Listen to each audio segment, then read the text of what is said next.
All right, how's everybody doing? Sorry for the wait. Take care of my pup. My corgi's not feeling the best these days, so needs a little bit more attention, a little bit more food prep, that kind of thing. I'm covered in dog hair because I had to carry him home. Because he's like a corgi, very stubborn. And he's like, nah, I'm not ready to go home yet, even though I did my business. I want to just hang out here for the next, like, 20 hours. And that can't happen. So, anyway, sorry about the wait. Let's see here. It's been a while. I feel like it's been, yeah, it has been longer. Let's see here. Go. All right. Hello. Let's fix a few things. Go.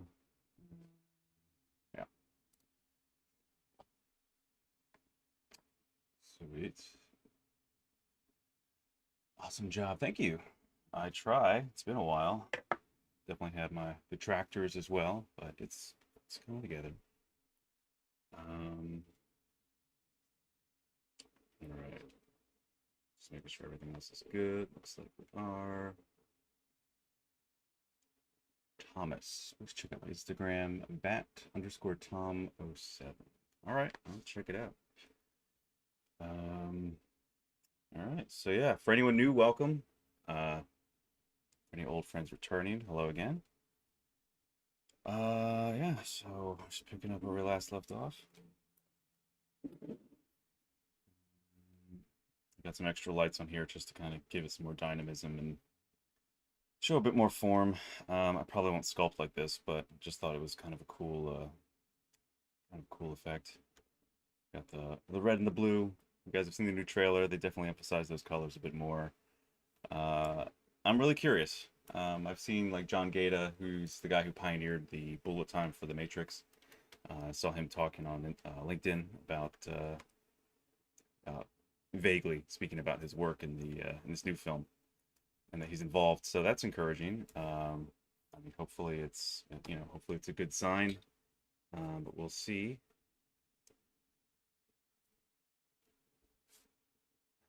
I've always loved his work in the original. I got to meet him actually back in what was it? I guess it was like I want to say like 2016, maybe 2015, somewhere around there. I was demoing for Wacom at GDC, if I'm not mistaken. Yeah, it's a game developers conference in San Francisco.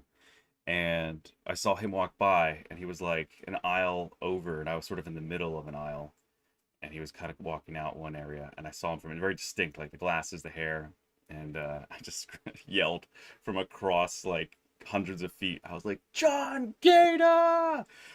And he looked back and he was like, where the hell did that come from? And then I like flagged him over, and he came over and we chatted for a little bit, and I said, I just gotta thank you for all the work you put into the Matrix, man. It was incredible. I love it. So thank you. It's one of my favorite films of all time. And he was just like, I listed other films that I loved as well, but I rank in the same category. He was just like, wow, that's high praise. Well, thank you very much. He was very nice, so it was cool. Anyway, I'm just sort of, it's interesting to have different lights on here. That's why I'm not like sculpting it right away. I'm checking some of the other areas that could probably use a little improvement. And yeah, it's interesting when you have lights coming from other areas, you can see other discrepancies or how things are like kind of like here. There's this rippling effect here I don't really want to have. So that's just a little smoothing out. So yeah, let that be a lesson to anybody who's still getting familiar with ZBrush. I mean, feel free to move your lights around, like add new lights, subtract some.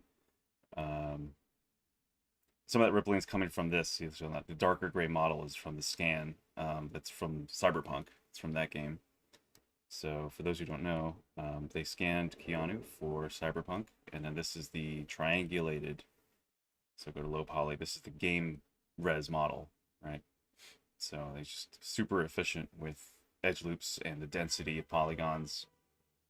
Density of polygons around the eyes and mouth and areas where there's going to be much more compression and stretching of the face for natural human expression.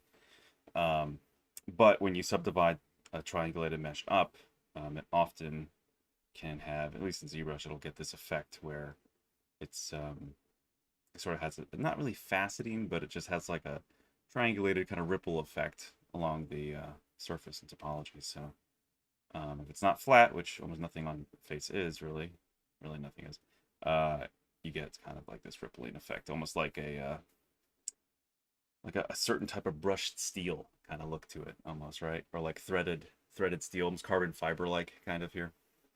So kind of interesting, but not helpful when you want to have smooth skin. So after doing some wrapping of my model to this one, I've got to smooth out some of those artifacts that have kicked in. So anyway, and I'm going to change my settings really quick on my Senselabs remote, because I'm finding that my fingers are wanting to go to certain buttons to do certain things instead of the other way around. So give me 2 minutes here, or 1 minute.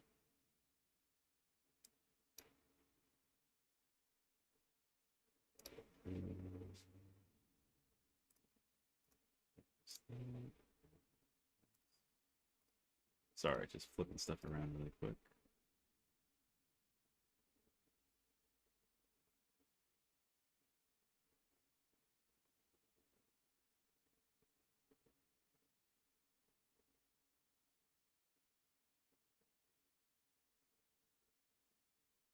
All right, let's see how this works. Okay. Yeah, hello, Exodus. Oi! How's it going, dude? How's everybody doing? It's been a while. My grandmother passed away recently, between last stream and this one, and so I was going to be doing a stream, I think sooner, but also my birthday just happened, but I really didn't feel like celebrating that much because of everything that's gone on with the family. So I'll probably be actually celebrating later this month when it just feels a bit more appropriate. Then yesterday, of course, was 9/11. Definitely a sad day. It's a day of reflection, day to be grateful that we haven't had anything like that happen yet again. Hopefully it won't. But yeah, so September's, it was this year in particular has been a little bit more of a heavy start to this month. So yeah, so things were delayed a little bit between when I was going to stream next versus now. Anyway. Can you guys hear me okay, by the way? Are these levels good, or is it too soft? I know I'm a little bit more at a distance from the mic than other days.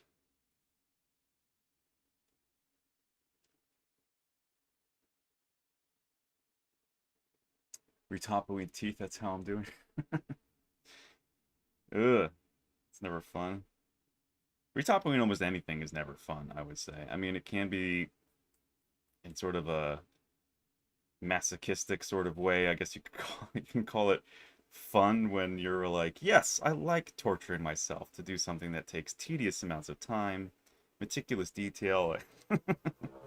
I mean, I guess I'm some of that, I guess, too. I'm a bit of a masochist here, I guess, because I like spending a lot of time on something that I enjoy or that I'm passionate about. But yeah, no, retopoing stuff, it's just a necessary, it's like UVing. It's just a necessary drag.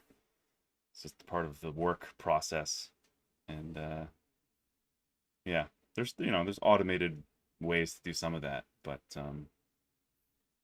maybe what would be easier and faster to do for teeth, if you're trying to retopo teeth, take like a cube, chop off the bottom of the cube, and then just compress it into like a flatter cube, and then subdivide up, and then just smooth, or even use like the Z, if you're ZBrush, use the Z project brush, and just turn on back face masking, which is this button up here, which I added. You could find it in your brush menu, I think, if I'm not mistaken. Go to auto masking, and it's, yeah, right there.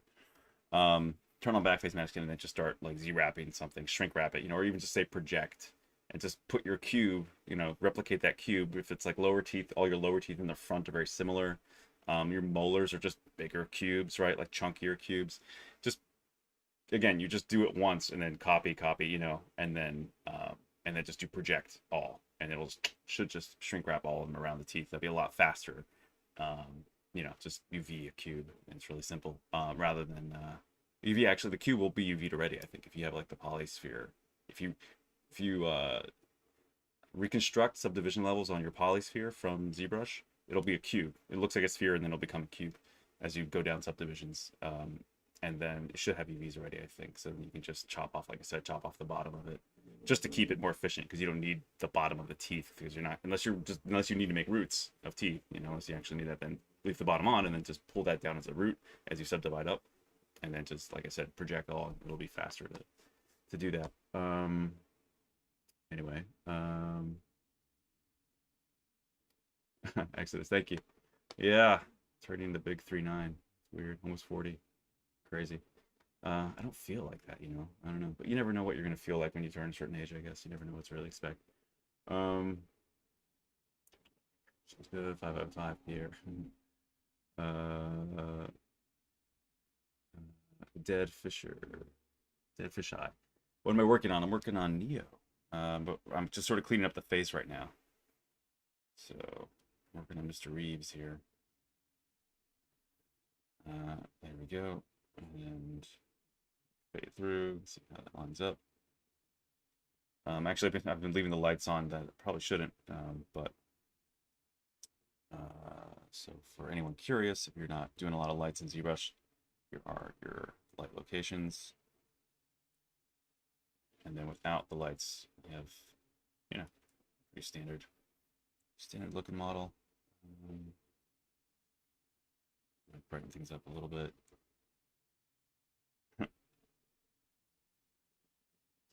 So it's kind of helpful to actually use an underlight sometimes too, just again to look at how different shadows might be cast as much as you can in a viewport. You know, the viewport's a little different, of course, than a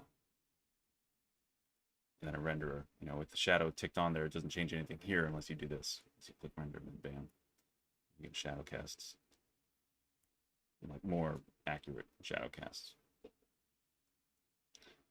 But yeah, take off the glasses. And I'm also going to use, I think I came up with a new idea for this as a fun experiment, just to change it up a little bit too. I'm going to do this whole piece with this head and with glasses and everything is like the original. But considering that he has the John Wick look for this fourth one, I think I might delete this hair and then take off the glasses. So it's good that I did the whole face without like neglecting the eyes, even though in one version you're not going to really see the eyes. And then I'm going to put the John Wick hairstyle on him and give him some scruff. So we'll have an interchangeable head for the 3D print. So it should be pretty cool. Should be fun. All right, so see, I don't hate UV as much as I hate retopoing. Okay, well then do what I said. Yeah, try using cubes, man, instead of manually retopoing teeth. Retop super annoyed, yeah. What's my opinion on the Matrix trailer? I'm intrigued. You know, I mean, we've been burned too many times by the Wachowskis with their previous work. Pretty much everything, in my opinion, everything after the Matrix was just bad, got worse. I mean, it wasn't all bad. I'm not saying like it was all terrible. I just mean that a lot of the films just didn't hit the mark that it felt like they could have or that they should have. You know, like I thought the trailer for Cloud Atlas was incredible. I thought that trailer was awesome. Of course, it helps when you have great music, like Thomas Bergenson's music that they used for that. For those who don't know, he's a great composer who does a lot, who's created a lot of music with his partner, Nick Phoenix, and they together are this group, I wouldn't call them band, that's terrible. It's like they're a group of composers, a pair of composers, duo, who have a label called Two Steps from Hell, and they have just the most incredible, awesome music, trailer music, just really epic, dramatic, all kinds of, you know, the full range of emotion, from the really intimate and beautiful and tender to like the really grand, epic, huge, like bombastic stuff. That's like the Interstellar theme pretty much was the trailer for Interstellar, the third one, and that's Thomas Bergenson's Final Frontier. And I always buy his albums. Like if they have any good music any music I like, I'll purchase the album pretty much outright. And I found out about Final Frontier before it was in the Interstellar. I'm a hipster. I knew before everyone else. No, but I heard it way before it was in the trailer, and then I was like super stoked to be like, oh, I know that song. That's awesome. They chose that for Interstellar. I love Interstellar too. That's one of my favorite films. It's up there. So anyway, but anyway, the trailer for the current Matrix. I mean, it looks very interesting. I think there's a lot of cool, unique things that it looks like they're doing, and it looks like they're really. I like that they've really kept it congruent, like it's a continuation of the previous films. Even though I'm not really that big of a fan of the second or third. I mean, of course, there's like vignettes, there's like feature, there's moments within each film that I thought were really cool, really dramatic. Like the second film, in my opinion, should have ended right when he goes through the door of light, and then maybe you pull back, you see it's in the screen, and then you see the architect's finger tap a pen, and it changes all the CRTs in that room. That either pulling back and you just see it become a pin of light, and then or you see the screen, maybe not the hand, just would have cut it right there, or just cut it when he goes through the door, and then just go cut to black and just smash cut to like directed by, and then everybody would have been just dying to see the third one with more anticipation than with the incredible long monologue, that semi-dialogue that you have between Neo and the architect. So I mean, that's just a editing preference in my opinion. I look at things as more of like a, maybe as because I'm aspiring to be a director. That's where I'm working toward. So I look at how editing and storytelling is done, and of course I have my 2 cents. But who knows how much control and how much I don't know, pushback the Wachowskis gotten, anything. I don't know if they had carte blanche. Sounded like they had carte blanche, like it was just their choice. And again, seeing the consistency of their quality of work between films. Jupiter Ascending, I never saw it, never wanted to, but just know a lot about it, and it's just enough to know that I wouldn't like it. And so we'll see. So it's cautiously optimistic, I would say, or cautiously hopeful. Hoping that they have had enough time and heard enough feedback and criticism, constructively, of course, about the last two films and about the gaps and the holes in how those stories were conveyed, that would have some impact in a positive way on this new film. Yeah. So that's my very long-winded answer to what do I think of the new trailer. I mean, it's you can make any film look great in a trailer, pretty much, if you have decent cinematography and some nice music, but and good actors. But that doesn't mean it'll be good. So I hope it is, though. I really do. Obviously, I've said before, like I think Keanu's a great actor in his own niche, his own style. I think he's really become an actor that people really enjoy, and I like a lot of his films. And I like him as a person, from what I can ascertain, right? From as much as anyone can, from not ever really meeting or knowing somebody, but from just knowing the general highlights and peaks and valleys of his life, from what the public knows. The guy's been through a lot. He's suffered a lot, and that has, seemed to form a very genuine, compassionate, decent person. Which, sadly, that's what suffering does for a lot of people. Is it really makes or breaks people in a lot of ways, right? And it can make someone very sensitive and compassionate and very decent, versus people who are much more self-centered and entitled, having not suffered much in life or having not gone through hardships. And that's not to say that either way doesn't go, can happen other ways also, but usually with strong suffering comes a lot of maturity and hopefully compassion and sensitivity to people going through similar situations, or those that at least it helps them empathize more, right? Helps people who've suffered a lot empathize more with others. So that being said, I think that he seems like a pretty decent guy. Yeah.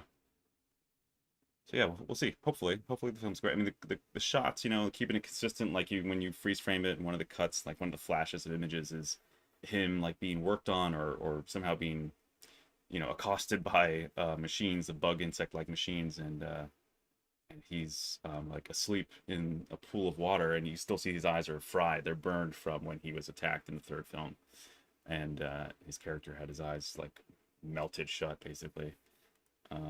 So they're obviously keeping it, that's the same physical body and same brain, mind that's interacting with the Matrix in the current state. So yeah, we'll see. It's exciting. It's exciting to see a new Matrix film coming out after all these years. Like, they literally put that in the trailer.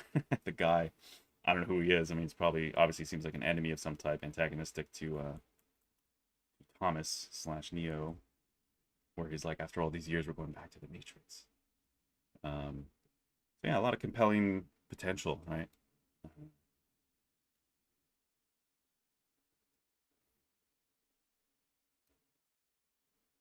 just checking the ear quick here.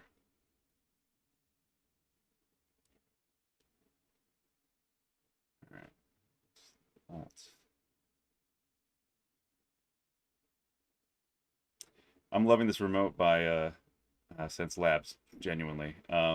It's something that I had seen other versions that were out there in the past from other companies that shall not be named. I was always thinking about getting one, but now that I have one, by them especially with a LED or OLED panel, and just the convenience of being able to so just so you guys can see, this is what I'm talking about. Just being able to have a remote. Is that the right way up? No, this way. There you go. So you can see what I actually have written on there. It tells you which buttons are which. Let's see if I can get it closer without the light just smashing on it.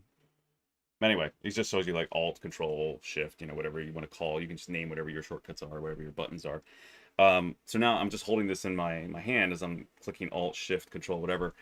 And I can just lean on the desk, be more relaxed, and like during my work days, sometimes I'll be using their tablet, even though I have a Cintiq, because I'm working remotely, channeling into remoting into a computer that's like in another state. They haven't figured out how to convey the data for whatever reason. I don't know. I feel like it wouldn't be that hard, but I think because of systems that allow that remote control of another computer to access the hard drive and everything else, that that's just been set up for general all over, just the needs of the most basic inputs. So while they read the input of a stylus as like a mouse, they don't read the pressure sensitivity of a Cintiq or a tablet. So that information isn't conveyed. So it's almost pointless for me to be working on a Cintiq. I mean, it helps to be able to still work directly in line with what I'm working on. And I'm looking at a screen and I'm touching and moving around the vertices or sculpting in the data that I need to. But there are some days where, like a lot of times, or if I'm in Maya, sometimes I'm kind of using some mudbox sculpting tools. Sometimes I'm just moving points around or vertices. You know what I mean? Selecting a bunch of edges, edge loops, points, whatever, pushing, pulling, whatever, deleting. And all that's just done like with a mouse. Like that's where no pressure sensitivity is important.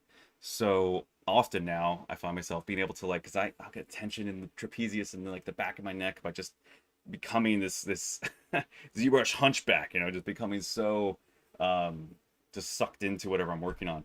So that's obviously not great for the neck, for the back, whatever. So having this setup where I have a tablet on my right and the remote in my left hand, instead of contorting my wrists to always be on the keyboard, hitting those buttons, I could be much more ergonomically postured and comfortable, and it's great.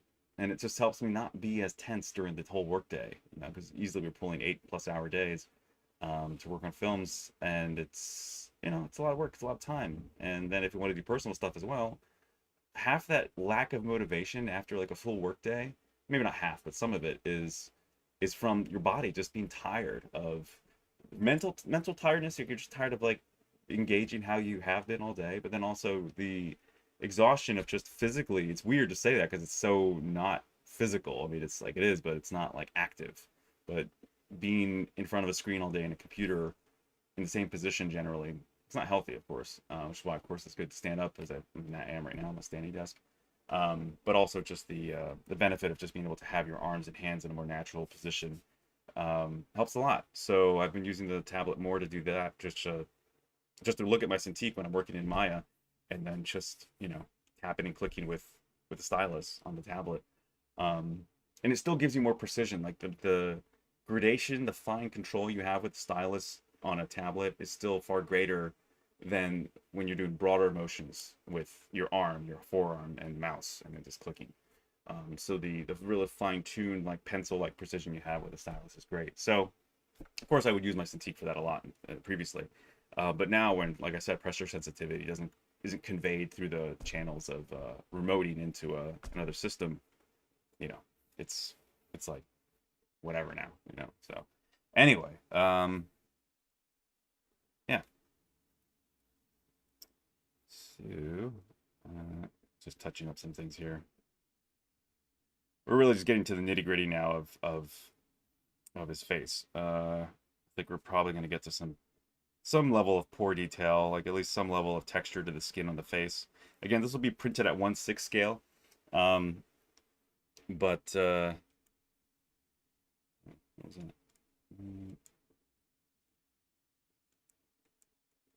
Oh, it's not redoing it because, yeah.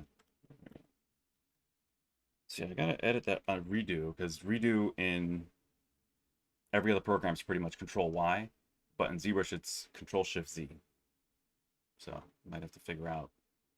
I can maybe can I repurpose the? I don't know. I have to look it up how you redo, how you can if you can change the redo commands in ZBrush or not. I never thought about trying that.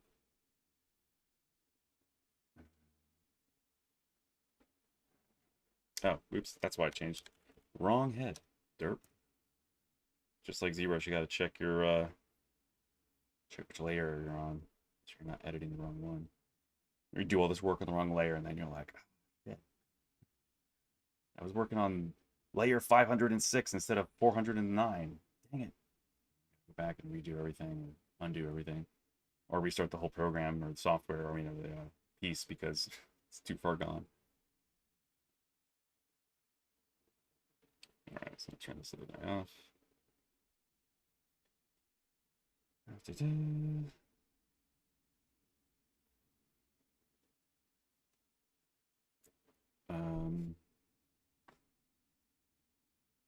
Speed Racer was stupid fun for me. I've heard a lot of people say Speed Racer was like a highlight. It's like the one little peak up in a lot of their sadly downward trajectory for their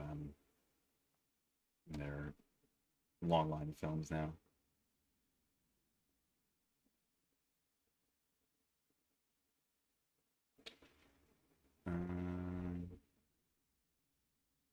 Saris, what's up, dude?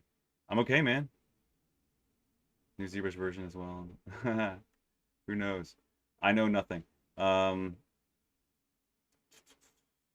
right, so you're saying, oh, Exodus. Oh, how was that?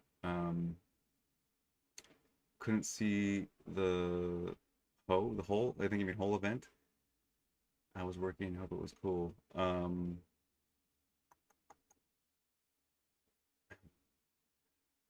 The whole event. Which event are you speaking of? Are you speaking of Lightbox or which? I'm sorry. What did I mention? That it's the whole event. You're gonna have to clue me in. Sorry. All right. This green light's kind of annoying me a little bit. I think I might lighten it up a little bit or change it.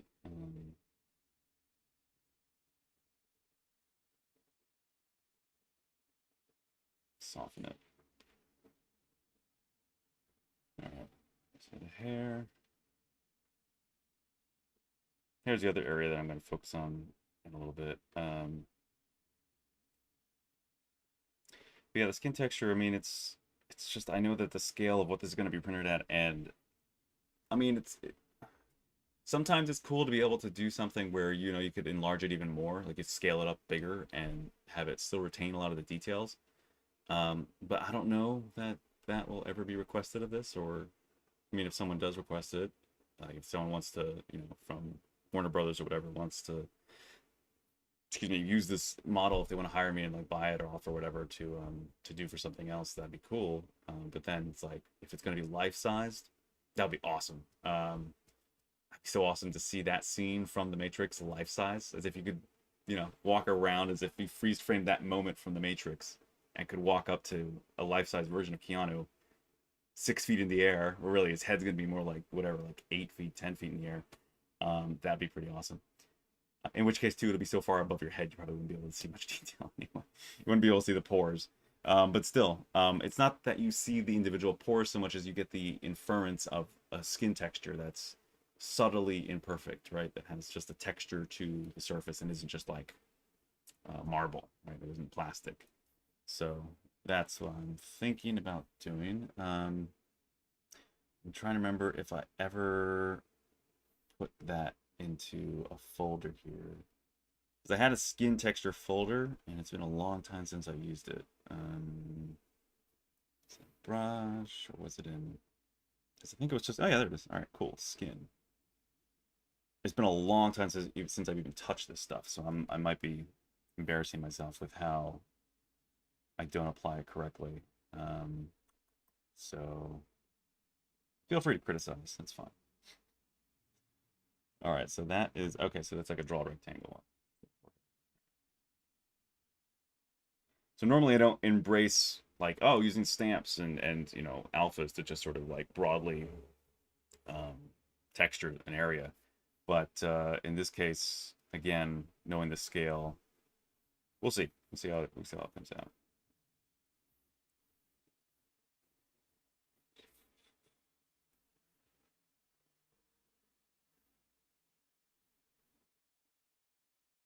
So we probably want, I don't know, we'll see. Z sub or Z add, I don't know. See how harsh this is.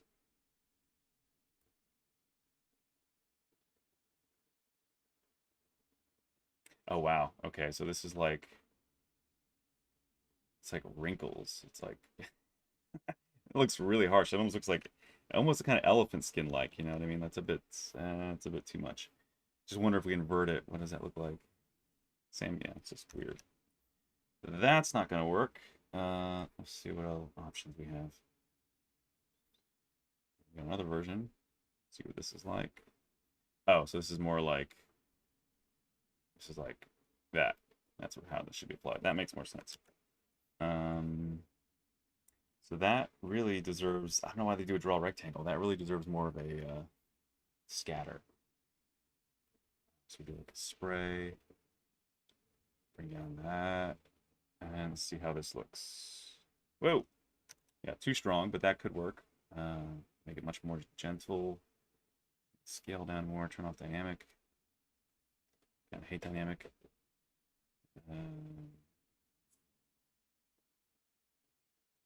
All right, that might be too subtle now. Yeah, like way too subtle.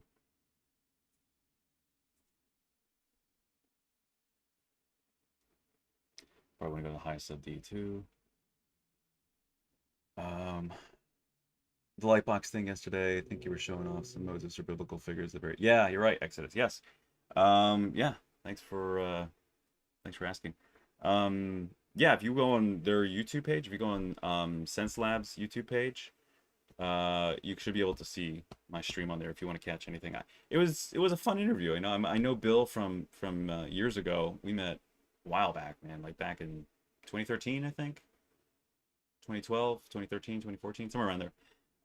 When I was doing a lot of work for Wacom, and I would be doing a lot of like demos and live presentations for their trade shows, wherever their trade show would be at. So ZWrap or like New York Comic Con or San Diego Comic Con. Yeah, just a lot of different shows, and yeah, it was always good. It was always fun to hang out with them and work with them and go out to dinner and whatever.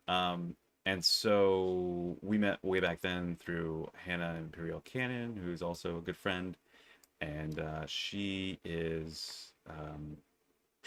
one of the founding members now with Senselabs. So she and he and a lot of other people from Wacom are with Senselabs now, and they're making an amazing product. I gotta say, honestly, like as an unbiased person, I mean, I'm biased only toward quality, really, right? Um, yeah, they made a great product, man. Their tablets are awesome. Like they totally work just like for the most part, just like Intuos's from Wacom, but better and more affordable. So it's like why not go with Senselabs?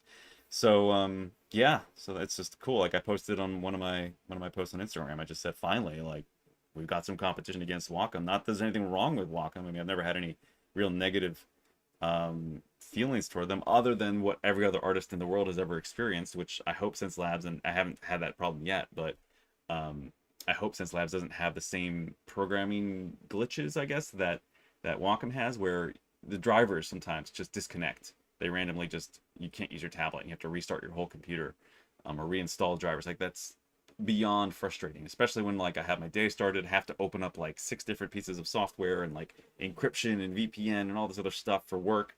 And then my tablet, my Cintiq stops working because it doesn't detect my stylus at all. And I'm like, it's so angry because it's like, why is something that should be just on and solid and communicate as directly as a mouse does, why is that having this problem, right? It's so frustrating.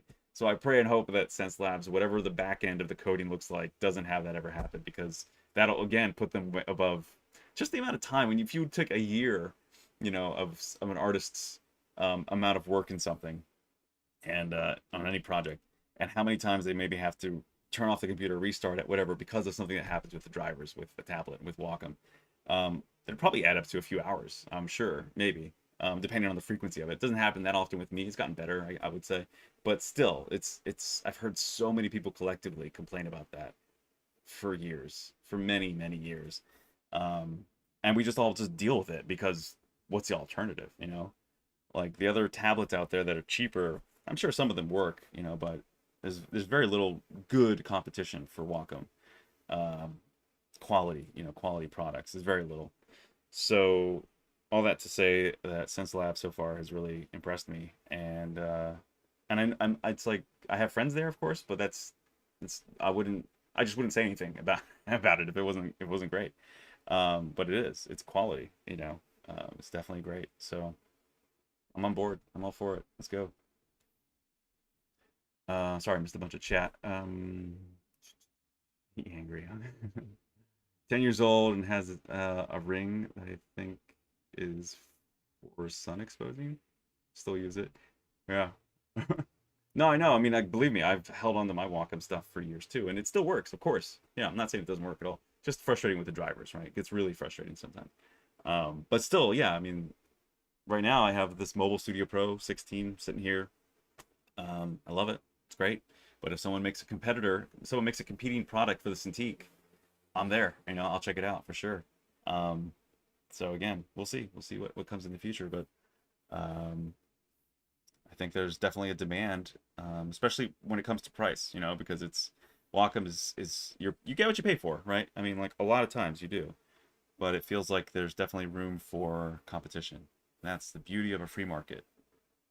So I'm all for it. Anyway, sorry, I know someone's like, sculpt already, get going. Just trying to find that right level of, see, that's about the subtlety I want to go for, you know what I mean? Like you see it maybe a little bit stronger because there can be a thin layer of resin when you print something that can wind up hardening, and you will never see it unless you know that there were details that maybe got a little smoothed out. So I might make this just a little bit harsher, a little bit stronger. I'll do that. Maybe go for an 8, 9. Maybe go for a 9. 10 seems a little too strong. Yeah, but 9 looks good. So this adds just that nice natural layer of skin detail without needing to go too crazy specific. Like I love Chris Costa's work, I think, and I love him as a person. I think he's a great guy.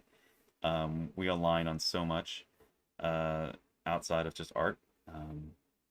You know, politics and personal beliefs. Generally, of course, there's areas where we still differ, obviously, and I'm maybe not as out in front with everything that I think as he is.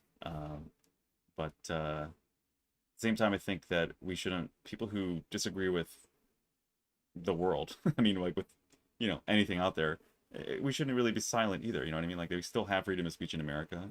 People should be able to say what they feel and think without the fear of being fired or having repercussions brought against them. Obviously, I'm not saying advocating for anything hateful or wrong, you know, but generally morally. But you know, differences of opinion are great, and that's, you know, diversity of thought. I'm all for it. Even if you disagree with me, it's fine. I'd like to hear what you think. If you don't agree, it's fine. You know what I mean? I'm not gonna freak out, lose my mind over it. But anyway, Chris's work is amazing, and his artwork specifically, you know, his work in portraiture and human likeness is, you know, one of the best. Absolutely, when it comes to photorealism. I've never taken his course, although I know he's taught a few. I was tangentially around him when he was teaching with ZBrush Workshops way back in the day when I was working for them. So he was doing a class there, and it was, you know, one of the most popular and just phenomenal. I think he was doing like a humanoid hominid, a humanoid, you know, like the kind of the what's the word I'm looking for? Like Neanderthals, literally, you know, or beyond that, like I forget the right terminology, but you know what I mean, the missing link-ish kind of looking humanoid humans, I guess, or Homo sapiens, I guess that'd be the proper general term. Anyway, he was doing some pretty impressive versions of I guess what you call early man or whatever, and they were great. I mean, like technically, artistically, just fantastic, phenomenal. I mean, there's a reason why he's in the position he's been in for years at ILM. Yeah, so anyway, that's where I first learned of who he was and the quality of his work. And then our mutual friend, who was also one of the lead moderators slash coordinators there at ZBrush Workshops, was was William Detry. Now he's with Marmoset Toolbag. So he's with Marmoset over there doing some great stuff with them. And Will's another great guy who he and I and Chris all sort of fall in the same circle. But anyway, Chris's work is just it's really in a caliber of his own. I think he's really among very few artists who are as skilled, and just his work flows. Quality is bananas, and he does it in a pretty respectable amount of time. You know, he doesn't take nearly as long as I'm taking on this right now. Put it that way. But maybe he does in some ways. I don't know, because he really gets into, like, he's made brushes, I think, if I'm not mistaken, that are individual pour brushes, and then one by one he'll boop boop boop just dot them out. Like that. I totally get that level of love and professionalism and passion for insane detail, as like what I did for Trico, with every feather being individually hand touched and moved. But again, I haven't really had a desire a passion to like replicate a human likeness to that degree. This is the closest probably I've ever gotten, really, honestly, to that. And other than like for work like Samuel L. Jackson, but that was a scan, and then there was just a lot of data already there. It was a really high quality scan. So that really made my life easier with making a human likeness for Sam Jackson for the Super Bowl commercial that I did last year. Well, I guess it was last year. I did the work last year and it premiered early this year. It feels like it was a long time ago now. So much has already happened. Anyway, so yeah. Anyway, I'm sorry, I'm just rambling. Been rocking your X Pen. And how do you say that? Hawaiian, right? Hawaiian, Hawaiian. For a while, might give them a look. Yeah, you should check out XLab or XLab. Senselabs. My brain says XLabs, right? Senselabs. Yeah, check them out, dude. They're awesome. Anyway. So yeah, it's like this detail will show up only if it's blown up, I think. So I probably want to amplify this a little bit more, so I'm going to use another little trick here by Ryan Kittleston. He's got this amplify brush, which is awesome. Where is it, though? Because I think I upgraded this to... Oh, yeah, it's up here, I think, right? Or not. Because I upgraded to his newest one, and I think he moved it. Sorry, one sec here.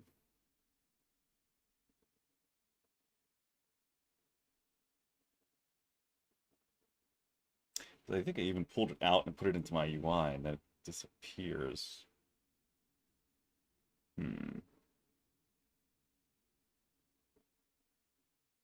Unless he removed it. I don't know.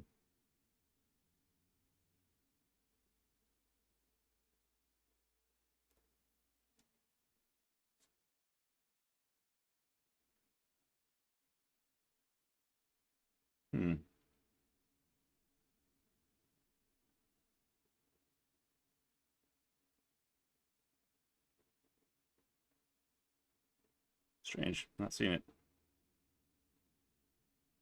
Yeah, I guess I wonder if he removed it or placed it somewhere else that I'm just not seeing it. But the amplify brush was it's great. It's really useful.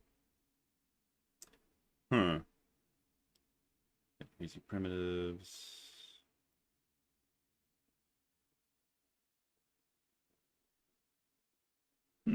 Weird. I don't know. I'll have to look up where he put the amplify brush from 2.0, from 1 point, whatever it was, 1.8, 1.5 until now. Yeah, I don't know. I have to look it up. Weird. Ryan to save the day. Well, Maybe not. Not right now.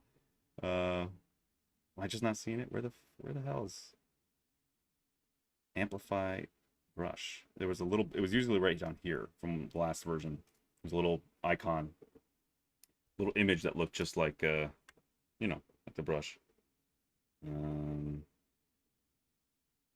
hmm,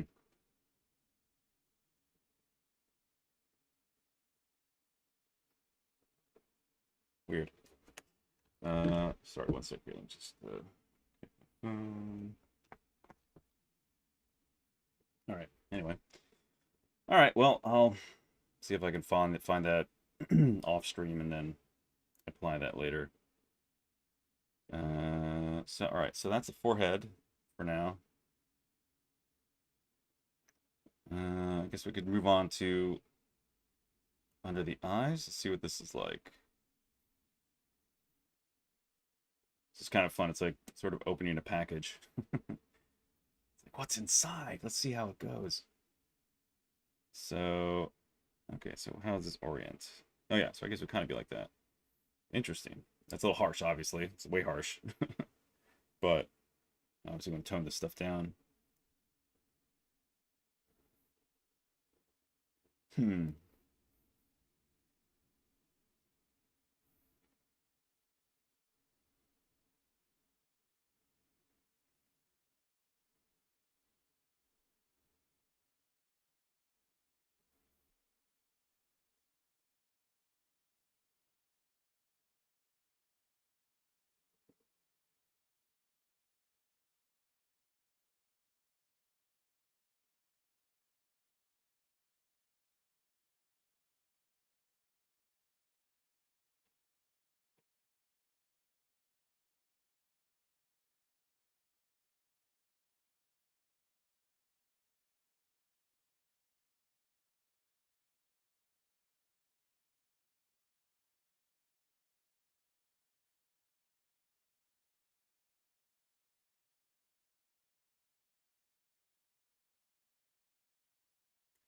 It's weird though too. Like I'm not sure if it's the harshness or if it needs to be inverted. I think it's all right. I think it's the right direction, but interesting question though. I don't know. Let's see here.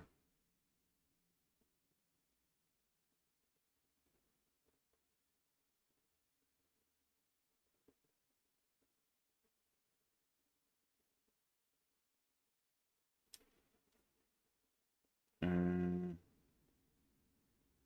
hmm.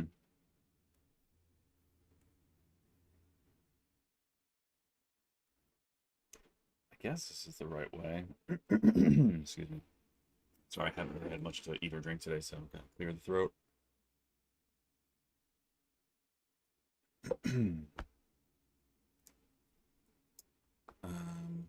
Yeah, I know.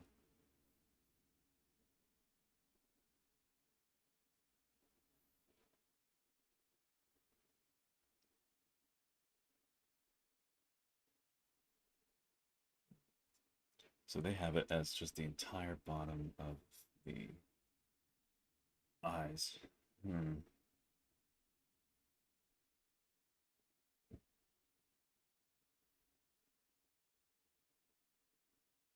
Well, let's see if I redo that and then smooth it out.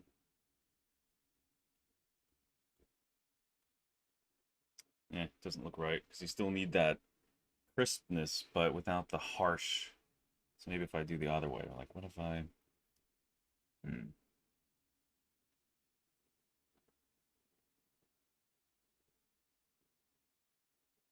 Hmm. So like if I just trying to think of the process of how to get this across the way I want to. Um,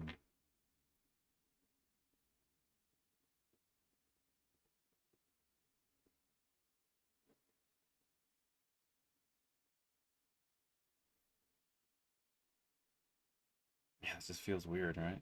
I don't know. Should it be sub?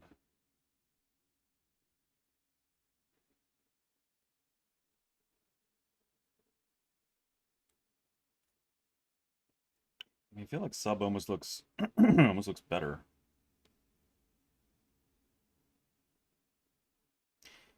So it is kind of like, sorry, excuse me. It's got like a bit of pixelation to it. You can kind of see like right here's on this little square. And this has some nice right angles. It feels like a little, a little pixelated, a little choppy. So it might be that it's too, I'm enlarging it too much and it's meant to be a bit smaller. Could just be something I should do the alpha too. Like I can just blur the alpha a little bit more, maybe. So modify. We are doing something that is surface detail. Do max, let's make it a little bit stronger maybe, and then blur it by like, I don't know, let's try 1 and see how this goes.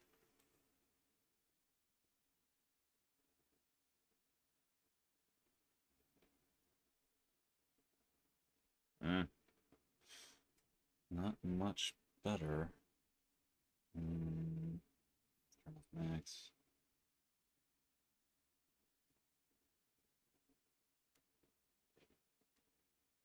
Okay, it's not what I want to do. Let's zoom out for a little bit.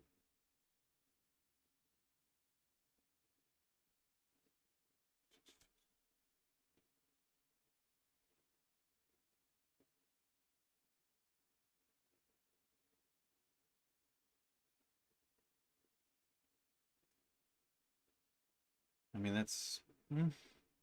So let's see here. If I smooth out the peaks or the... Yeah, I want to smooth out the valleys, actually. So we go back to brush here and smooth. And we want to do valleys.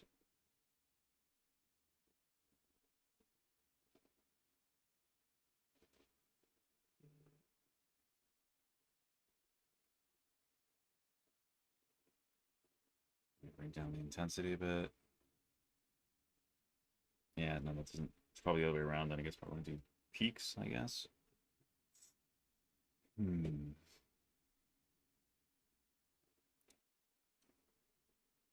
I'll do that. Oh, redo.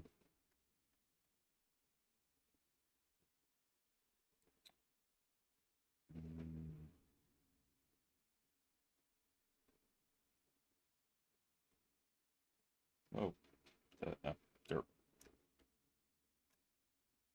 Wrong button. And yeah, if anybody has any questions, feel free to ask.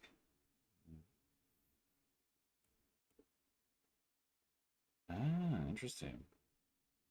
Very interesting. Oh yeah, I forgot to open up my other reference. So this is an area where I had some good high-res images of Mr. Reeves.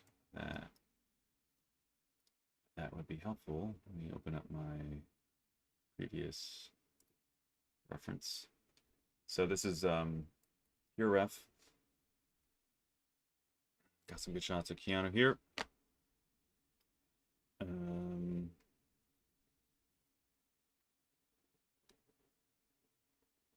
So like right in this area, obviously, is where we're operating right now. And you can see there's not really, it doesn't seem like for this lighting anyway, you don't see a profound amount of pore detail. There's actually a bit more in the forehead than I thought.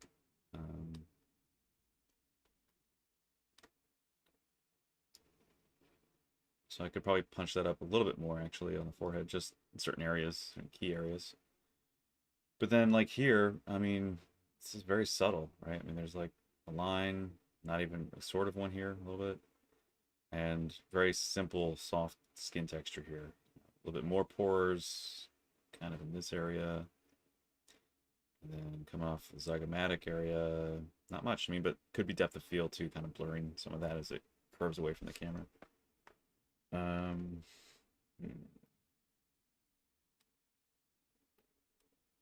Again, we got subtle horizontal lines, from this, from the compression in the brow. Yeah, just the same, like very standard kind of pore detail cheek. Who knows if this has been airbrushed a little bit or not, but you see a lot of the subtle detail in the skin. Like you can even see small veins. So it feels like this may not have been very, very much airbrushed. Like it seems like he has really good skin. Like he's got very clean skin, which is good. So that's cool when it comes to being able to pick up like, you know, subtle little details, like a little bit of, I guess you call that a mole or whatnot. So yeah, little things like these are colorations, of course. No, it's just texture, but yeah, interesting. I almost want to turn this into an alpha and then just selectively. I might do that. I might do that today, maybe later. I don't know. Because this is such a good straight on shot where you could turn some of this black and white, but it's the color information would throw it off a little bit. That's the thing. But you go black and white, you desaturate it, and then you crank up like the contrast of black and white. You can sometimes do that with very neutrally lit photos. But the problem is it'll read like, for instance, that small little blemish here, that little brown mark. That will be read as dark information, so then it'll say make that a negative or you know, indentation into the texture, and obviously you don't want to do that. But then, you know, so it's a little, it's always a little like kind of dicey if you're trying to do what I'm talking about doing, because color information will just throw a lot of that off to some degree, unfortunately. And also highlights too, like even right here you can see this pore, you have a highlight to the right, and then you have the darkness of shadow or the depth to the left, and so then that'll create kind of like a bifurcated sort of bilateral raised and lowered area instead of a circular one where it should be the center is dark and the outside is lighter, right? Like a ring. That's how a 4 obviously would be interpreted in two-dimensional gradient coloration in binary color information. But this would just make it like a weird little divot. So again, not wouldn't quite work, but I could still probably throw this in the background like I have with his expression from when he's behind the pillar, and use this as some sort of landmark to do some work on too. I mean, that could work. Like I can do that really quick right now, even just with the like that little kind of wart on the small of the lower lip, on the chin. So just kind of center this for a second. Let me go back here, do a little transparency. And this and this. Crazy thing is it should pretty much align near perfectly since I've got a scan of his face, and this is wrapped to that.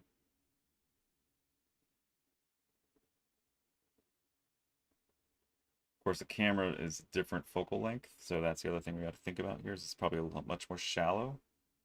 So we're probably looking at well, put it the other way here. I don't know. Let's see, like a 25. Maybe that's too much. Probably too fisheye. No, 25, not 256. Let's see here. Of course, his eyes are much more relaxed here, and here they're like compressed. So that's, and also I haven't dilated or changed his pupils and irises as far as scale, because that might be off too. But at least, and his expression's like compressed, so there will be some misalignment. But just trying to see if I can get this closer. What if I go to 15?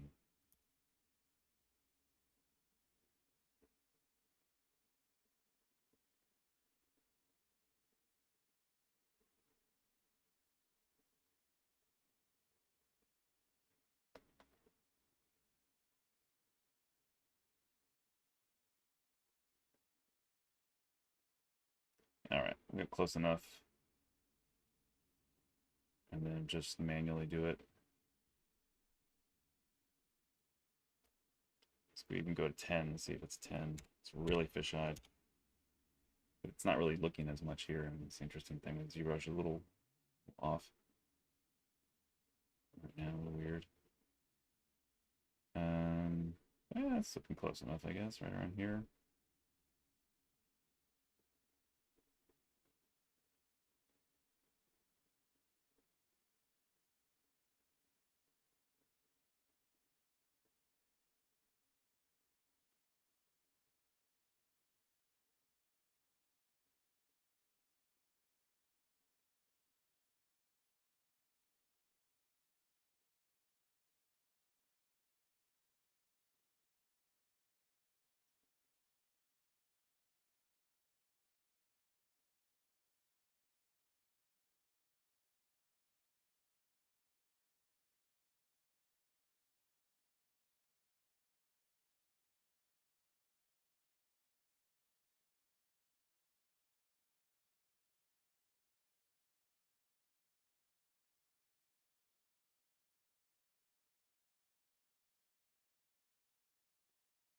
All right, close enough. There we go. Whatever. Make that. Oh shit. Had that already saved as a duplicate camera. Dang it. Let's do this quick. Clear to two. Don't need two. This one is that. Yeah, it's the exact same camera. What the heck? Dang it. All right. Do it quick again.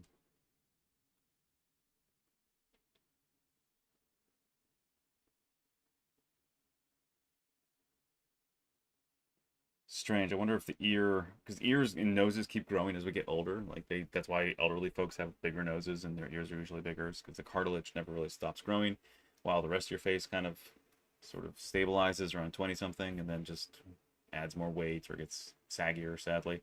Um, but generally. So maybe the ears, I'm just going at the ear and I'm trying to line it up, but it keeps feeling off, but everything else seems to kind of be in one place. And it might be because they took that scan of him now, and this is like, or not now, you know what I mean? Like 20 some years after, close to 20 years after they filmed the first Matrix, which is the shot. So maybe that's the difference in scale with the ear, is that the scan and the work they did for Cyberpunk was much more current, and thus his ears would have continued to grow 20 some years into the present, while much of his other facial features have remained closer to what, as they say, he's ageless. I mean, really, it's only recently that Keanu has apparently, at least on film, been seemingly to show any kind of age increase. I mean, the changes are so subtle, even from like Bill and Ted to I mean, he definitely looks young there, but then it's like he kind of, like I said, like seemed to kind of just plateau once it was getting like from Speed onward. It seems like he looked almost the same for forever. Okay, so now it's lined up good enough, I think. So now let's save that as two and just go in for the kill. Actually, I might use inflate. I think that might actually get closer to what I'm looking for here. I'm going to turn off that. Just do a little boop. It's a little bit of work.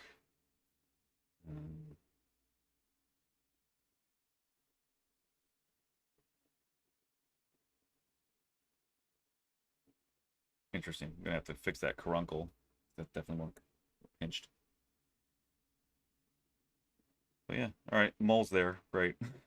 Yay. All that work for that. All right. I'll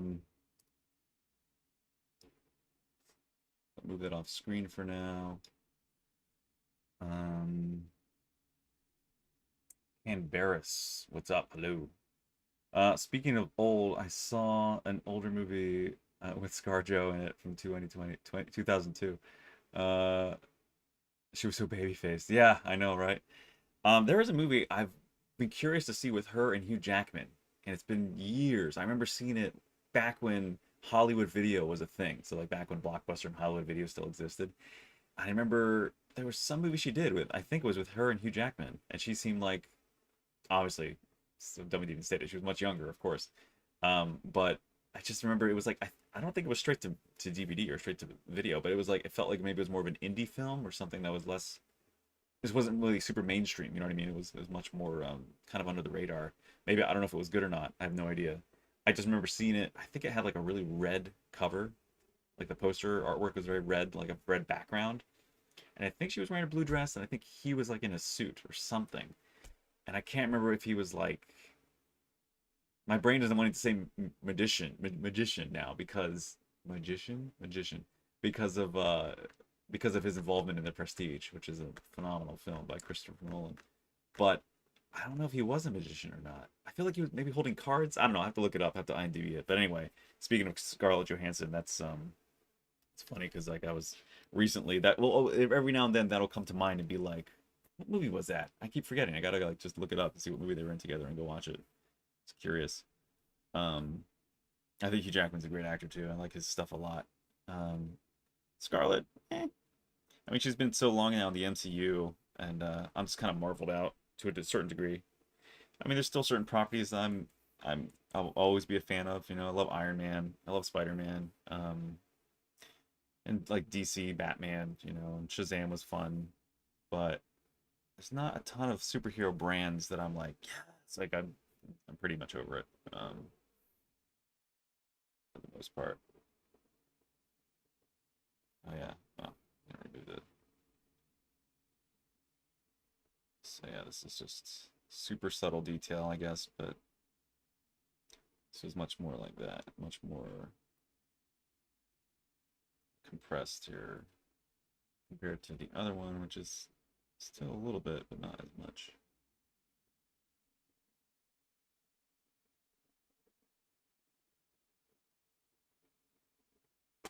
Oops, there's my other AirPod. I wasn't even listening to anything anyway. Just used to having them in my ears. um,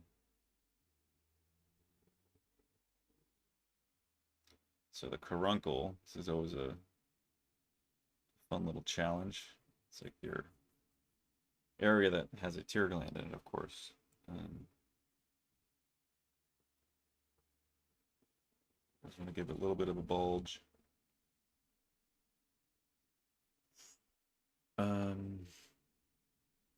Spawn and Blade, that's all I'm looking forward to now. And the new Batman. Yeah, I'm curious about the new Batman too. I've heard a lot of good things in general, from people who've been kind of close to the project. I've heard some good things. So we'll see how it turns out. Hopefully it's good. Seems like Robert Pattinson has been becoming a better actor, and maybe he's always been. I guess I just always had more of a negative view of him just because I could never really enjoy or be interested in Twilight, and that of course was like his big breakout role, as everybody knows. But for me, that was just like, nah, not interested. I think he did fine in Tenet, but Tenet itself, it's just the writing was just too all over the place. Unfortunately, I think that was really a sad misstep, missed opportunity with the Nolans, which is a bummer because usually their stuff is awesome, but Tenet I really couldn't enjoy. And the more I read about it, the more I try to see where they were going, it just felt like they were creating a puzzle that really required. And I love thinking in a film. Like I love being challenged to think about what I'm watching and engage mentally. But there was too much unexplained, and just that you'd have to just accept and or somehow get, you know, like intuitively, and it just wasn't. There's a lot of it I understood, but then there's a bunch of them I'm like, how are you supposed to figure this out without watching like a video that explains it on YouTube? You know what I mean? Like people going in and being like, oh, what was happening here was this, but then there's this, and it's just like, nah, dude, it's unfortunate. I love Nolan's films generally, and both of him and Jonathan Nolan, like Jonathan and his wife were basically they're the ones who brought Westworld to the to HBO and to the public conscious after Michael Crichton originally created the original film. But it's weird, this stuff doesn't want to move. I hate when that happens. Like certain points just don't want to cooperate. Oh, duh. Because I have peak on still, that's why. All right. Now this is just, yeah, bam, too much. Anyway.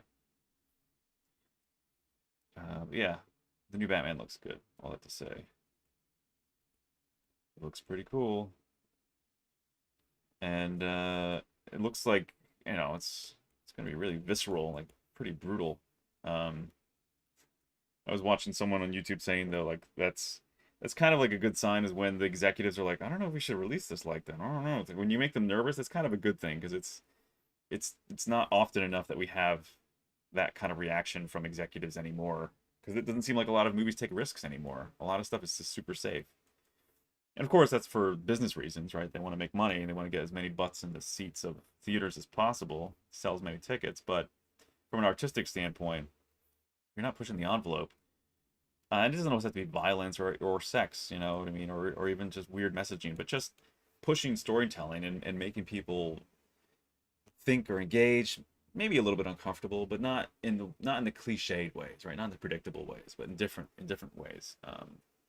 You know, I think that's where we need more original need more original stories, more original IP, and more risk takers, like people who are willing to. And it's not that I think there's for a lack of writers, right, or filmmakers that aren't willing to make, challenging risk taking films, but it's always comes down to the guys with the money and the distribution, and that's why we need more independent filmmakers and more companies that are willing to back intelligent independent filmmakers and people who really can push the medium forward or in different directions than what's come before. Um, because we just see a lot of the same, and even just the whole remake, reboots, sequels. As much as I like to see a good sequel of a brand I love, that's pretty rare, sadly. Uh, Most of the time, sequels are terrible, and reboots are equally as bad.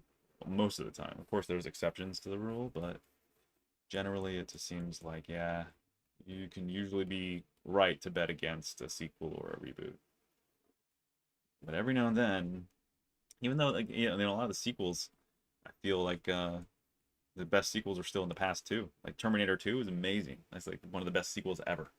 So good. So I prefer that so much more than the first one. But they obviously connect together very well. And those are the only two films that ever should have existed in that in that brand. Because everything after that has been terrible. Sadly. Although Terminator Salvation was kind of cool, but they spoiled so much of it in the trailer. Like they gave everything away pretty much in the trailer. It's a bummer. Um, they gave away the biggest surprise in the trailer. I was like, why would you do that? It's terrible. But what was I saying? But yeah, reboots too. Like remakes sometimes are good, a lot of times they're not. Here's hoping sequel to the third Matrix will be fun. I like that they have a very like interesting, and I mean this in the most just genuine, real sense. Like, I like the diversity of the cast that they have in this new Matrix film.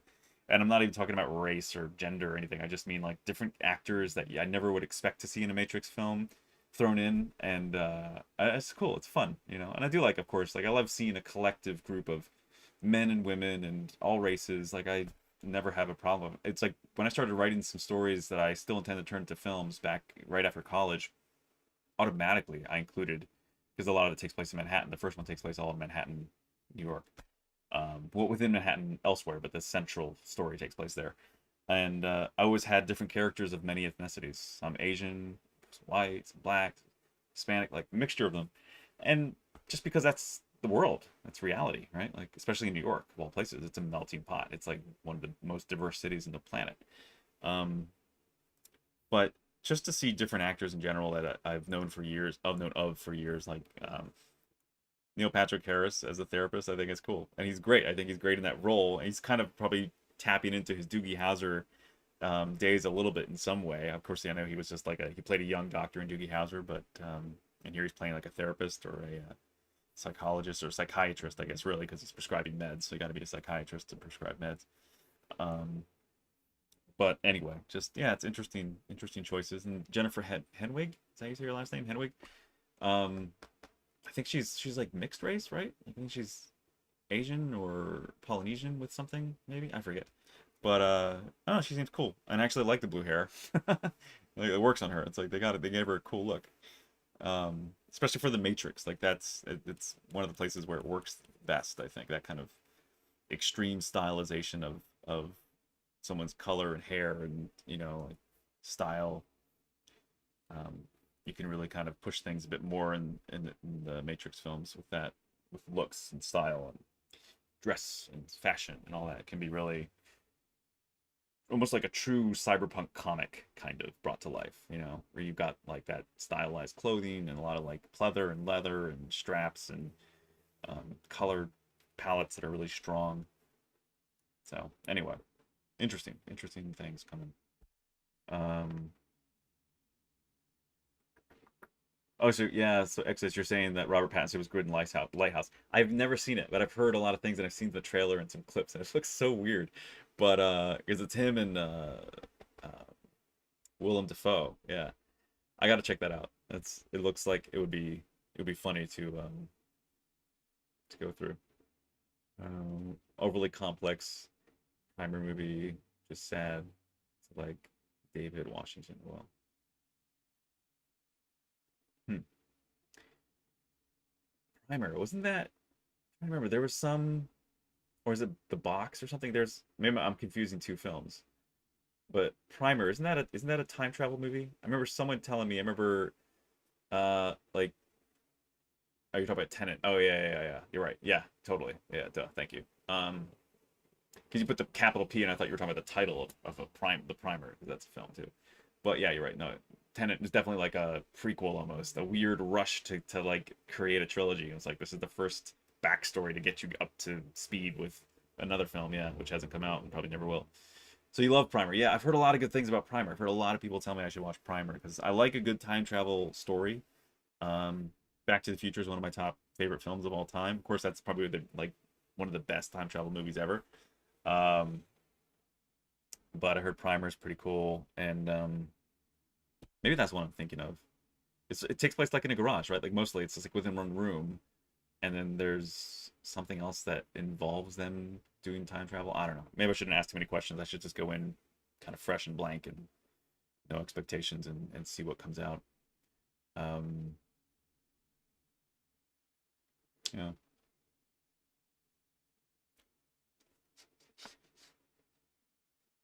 Sorry, I just gonna check one thing here quick. Make sure everything's good. Yeah. All right.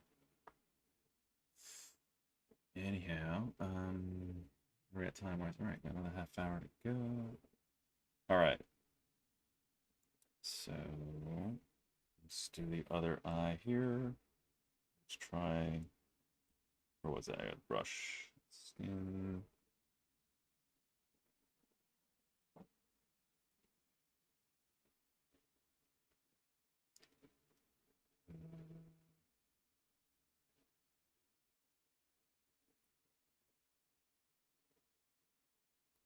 So I guess I should probably flip that alpha. I guess that makes the most sense. Mm.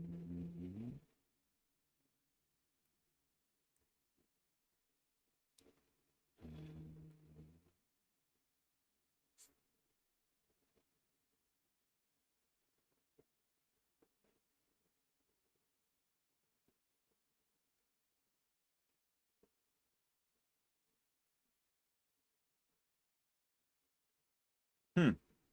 Interesting. That was something I didn't think about doing before, but now I did it. I'm thinking that almost makes more sense to do. Apply the alpha on a lower subdivision level and then go up one, and it will automatically create a more blurred version of it, right? Usually you don't want to do that with details. You want details to be really crisp and sharp. But that kind of did almost the right amount of softening of that area. Because it's like you don't want their because that skin is very, very thin and tender around the eyes. So there's generally not, unless you have a clogged pore or something or getting a pimple or whatever, you shouldn't really see a ton of really heavy skin texture there, unless of course other than wrinkles, right? Like when the eyes compress. Um, so I kind of like how that just immediately became more subtle when I accidentally did it on. Yeah, but still maybe not subtle enough because I like the subtlety over here. I think also inverted it maybe though. Forget. I don't know. I'm kind of torn.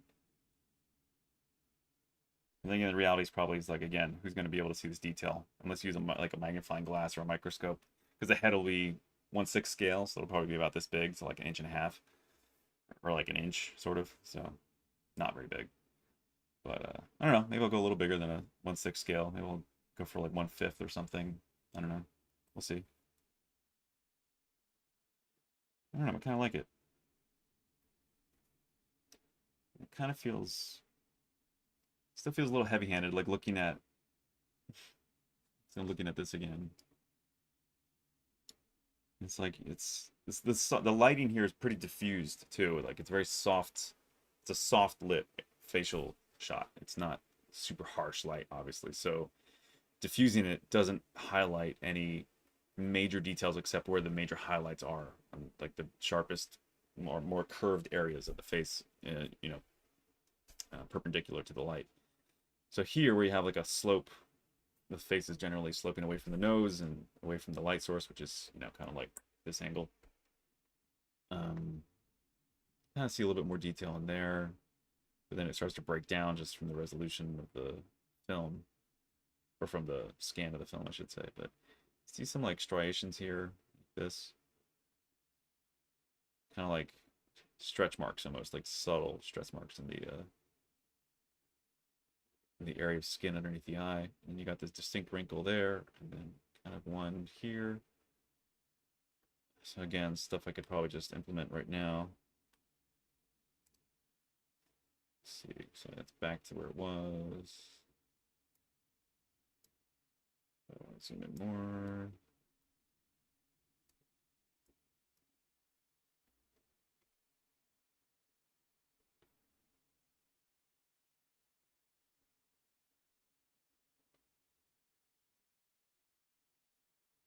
You know, initially, I don't know if you guys, pretty much probably everyone watching here, I guess, has seen the new trailer for the new Matrix, but the usage of White Rabbit, at first it really threw me off, and I was like, "What are we going for here?" Like it's a little odd, right? But as it continued, I'm like, "This works." You know, they started blending it with electronics a bit, and then they kind of crescendo.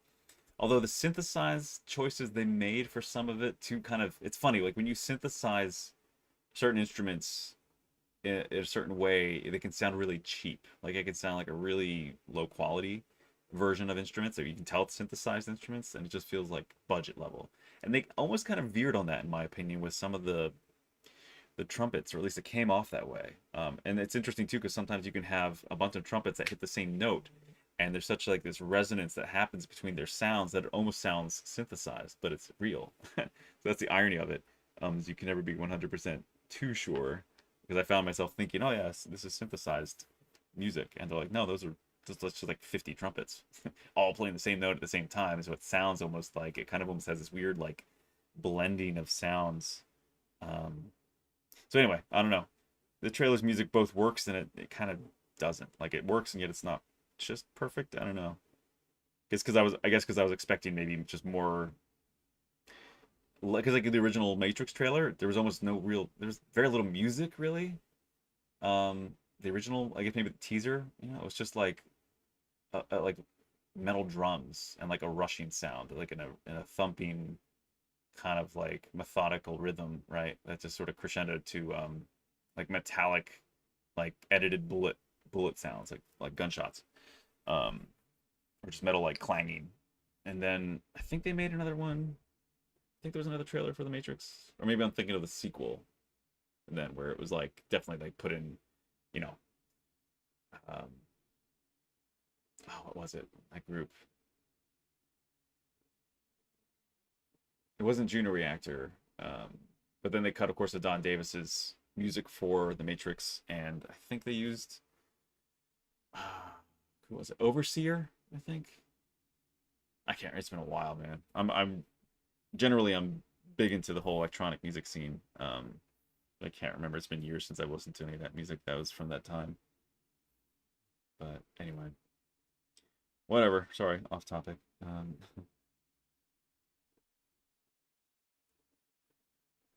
For those new here, if there's anyone new, sorry, I'll go off on tangents quite a bit. It's just me. Deal with it.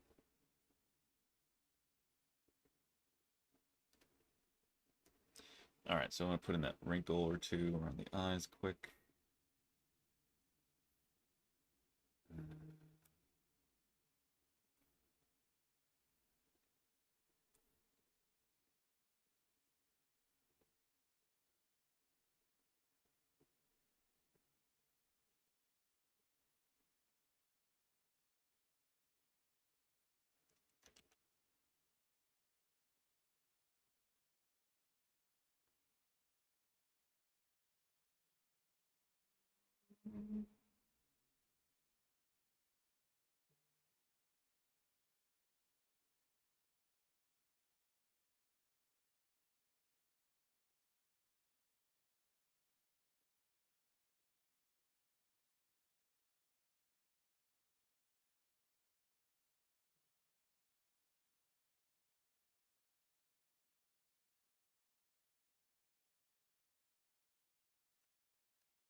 Um,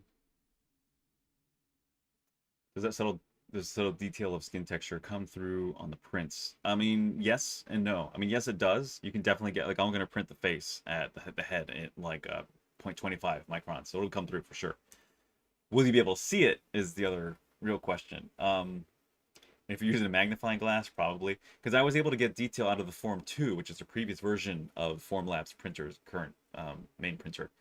And on the Trico statue here behind me, this guy, I got feather detail that you can't really see with the naked eye, but if you use a magnifying glass, you can see all the micro striations in the feathers, which is bananas. And I was on the Form 2. On the Form 3, it's even sharper, so you can see some of it with the naked eye, like a lot of it actually.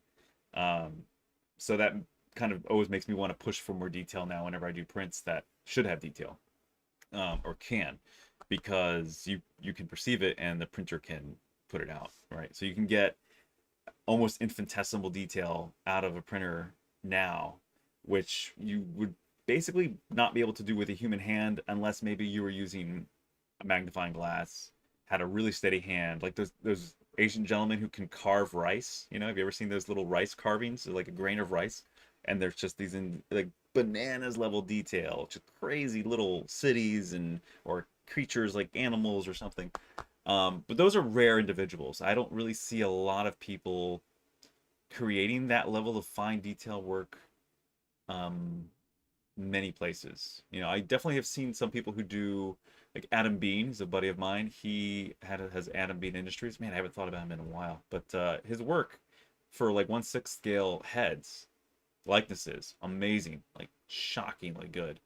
And he does do some really incredible, at that scale you can still read like really fine detail of the pores in the face. You know, I think, and he's gauged it so that it really reads well at that scale. I'm not sure if you blew up that head, if you took a scan of his head like 1-to-1 and then made it life size, if the pores would look a little too big, maybe. I don't know. I'm just guessing, or if they'd be totally proportionate. But everything reads really well on that scale, and it looks like there's a crazy amount of detail. But again, he's not most artists. You know, there's a lot of people who do certain kind of work sculpturally but never print it, and so it depends on the printer, and it depends on the scale you're going to print, and so there's a lot of interplay between all of those elements that kind of come together. But generally, for the most part, you don't really see a lot of physical models that have the detail that you can get from a 3D printer unless they were sculpted in the computer with crazy amounts of ability to, you know, refine your details at a microscopic level and then printed and then casted and molded. Though there can be some loss of detail when you cast and mold something that you know you wouldn't necessarily lose from just having the raw print where it just came out of the printer. There can always be a little bit of smoothing that could happen, especially when they're painted, you know, or have other coatings applied to the surface of plastic or rubber or whatever, you know, you've molded. So you know, there's always that. But anyway, so hopefully, yeah, I think it'll come out. So all that to say, yeah, I think that the details will come through. I'll use a magnifying glass on his face too, so we'll see. We'll see how it turns out. Um, Exodus is asking, have you been playing anything recently? Finished The Last Guardian, pretty sweet. Now gotta find something else to play. Oh yeah, do you like Last Guardian? I love that game, so good. Amazing game. If you have a PS4 or PS5, if you have a PS5, you can get The Last Guardian for free. It's already available to you. You just have to download it off of the PlayStation Network. Oh yeah, so I need to get that other detail in there quick. What else was I gonna say? Game-wise, Exodus, thanks for asking. Okay, so it's right there.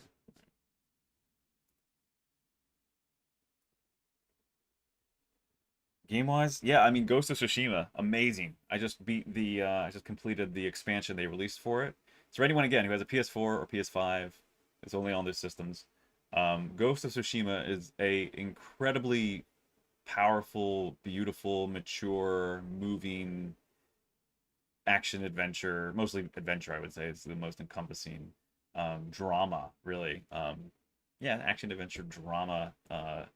It's very powerful, like very moving. Like I teared up a couple times for sure, because the interplay and the relationship between Jin Sakai, who's the main character, is a samurai, and his relationship with his uncle and his backstory with his father, and how that all again interplays into the story, and how he interacts with the people of Tsushima, which is the island just off of Japan's coast, one of several islands. They really, the amount of work they put into this game is unbelievable. Sucker Punch Productions or Games, they based out of Seattle, Bellevue, I think.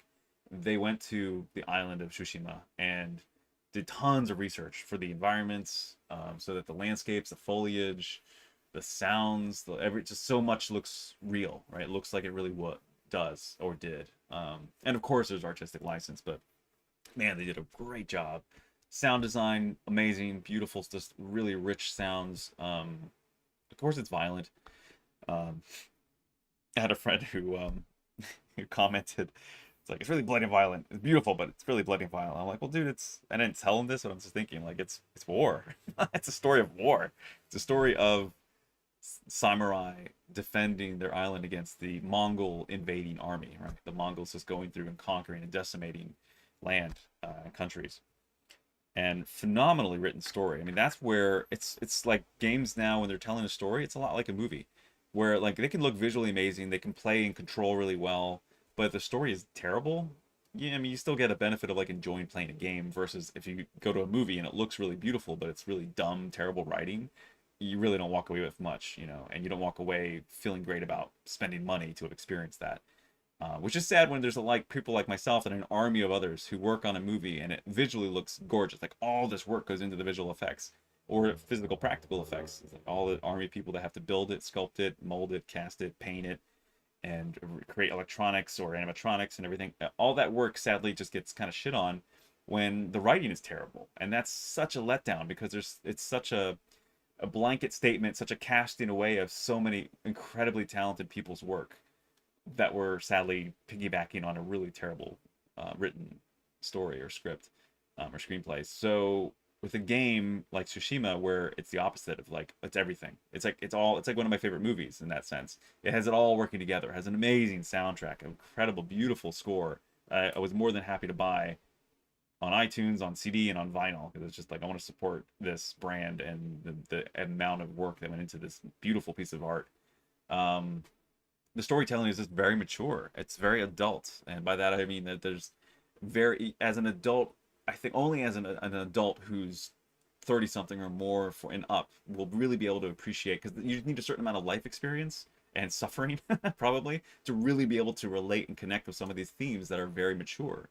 Or you have to be somebody who's young, who's really been through a lot in life, to understand certain nuances and certain powerful messages that are really dynamically discussed between characters, and the depth of some of that, and the senses of loss and regret and love and empathy. There's like really deep emotional beats. If you go on some side stories, some side quests, because there's like a main story theme. It's very open world.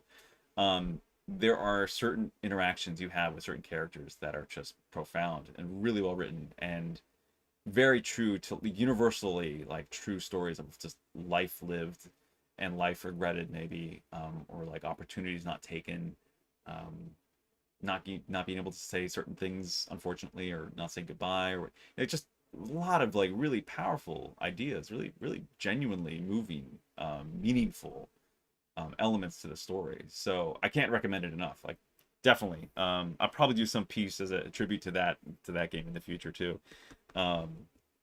Yeah, just a really, so yeah, if you have a PS4 or PS5, or if you just appreciate good storytelling, there's a couple videos on YouTube. So even if you don't have a system but you were interested in seeing a great story, because they're going to make it a film, and the director of John Wick, Chad Stahelski, he's apparently, is what it says on IMDb and it's what it's been reported, he'll be directing Ghost of Tsushima. So hopefully he and whoever he has help him, either help him write it or writes it. Hopefully they stay true as they never do with video game adaptations. Every video game adaptation pretty much is horrible. Hopefully they pull off the best emotional beats and give it the time and give it the room to breathe that the game. Make it a 3-hour epic. I hope, I'm sure no one involved in that's watching this, but they should just make it a 3-hour epic. Like, just don't cut the corners. Like, this film needs to be at least 3 hours. or do something crazy, make it a 4-hour film, whatever. Like, really have a 4-hour director's cut, but make it like a 3-hour epic. Like, go for like Titanic level, you know what I mean? Like, that made so much money. It was like 2.5 or 3 hours almost, right? Just do it. That's what it deserves, because it's a huge game, and it's a huge story and a grand, massive scale, but with this incredible amount of like heart and intimacy and, like I said, maturity. Just really powerful, thrilling, moving, deep ideas and storytelling there. And history. It's based in real historical events. And sadly, the reality is that if you look up the history of Tsushima, pretty much all the samurai were just decimated. Like, pretty much that island was just destroyed by the Mongols, and they were defeated and overtaken pretty much immediately. There really wasn't like this rogue group that lasted through a long period of time, because the way that samurai fight, it's really one-on-one, a lot of honor, a lot of order, and the Mongols are more just like today's warfare, where it's like all's fair in love and war. Like, you guys are open to attack, we're gonna come and flank you and just destroy you. It's not gonna be one-on-one fighting. It's gonna be a wave of people, and they just throw thousands and hundreds of thousands of bodies at the problem, because there was no other way to fight it through except physical kinetic war, right? Like, the most ranged weapons they had were like barrages of arrows.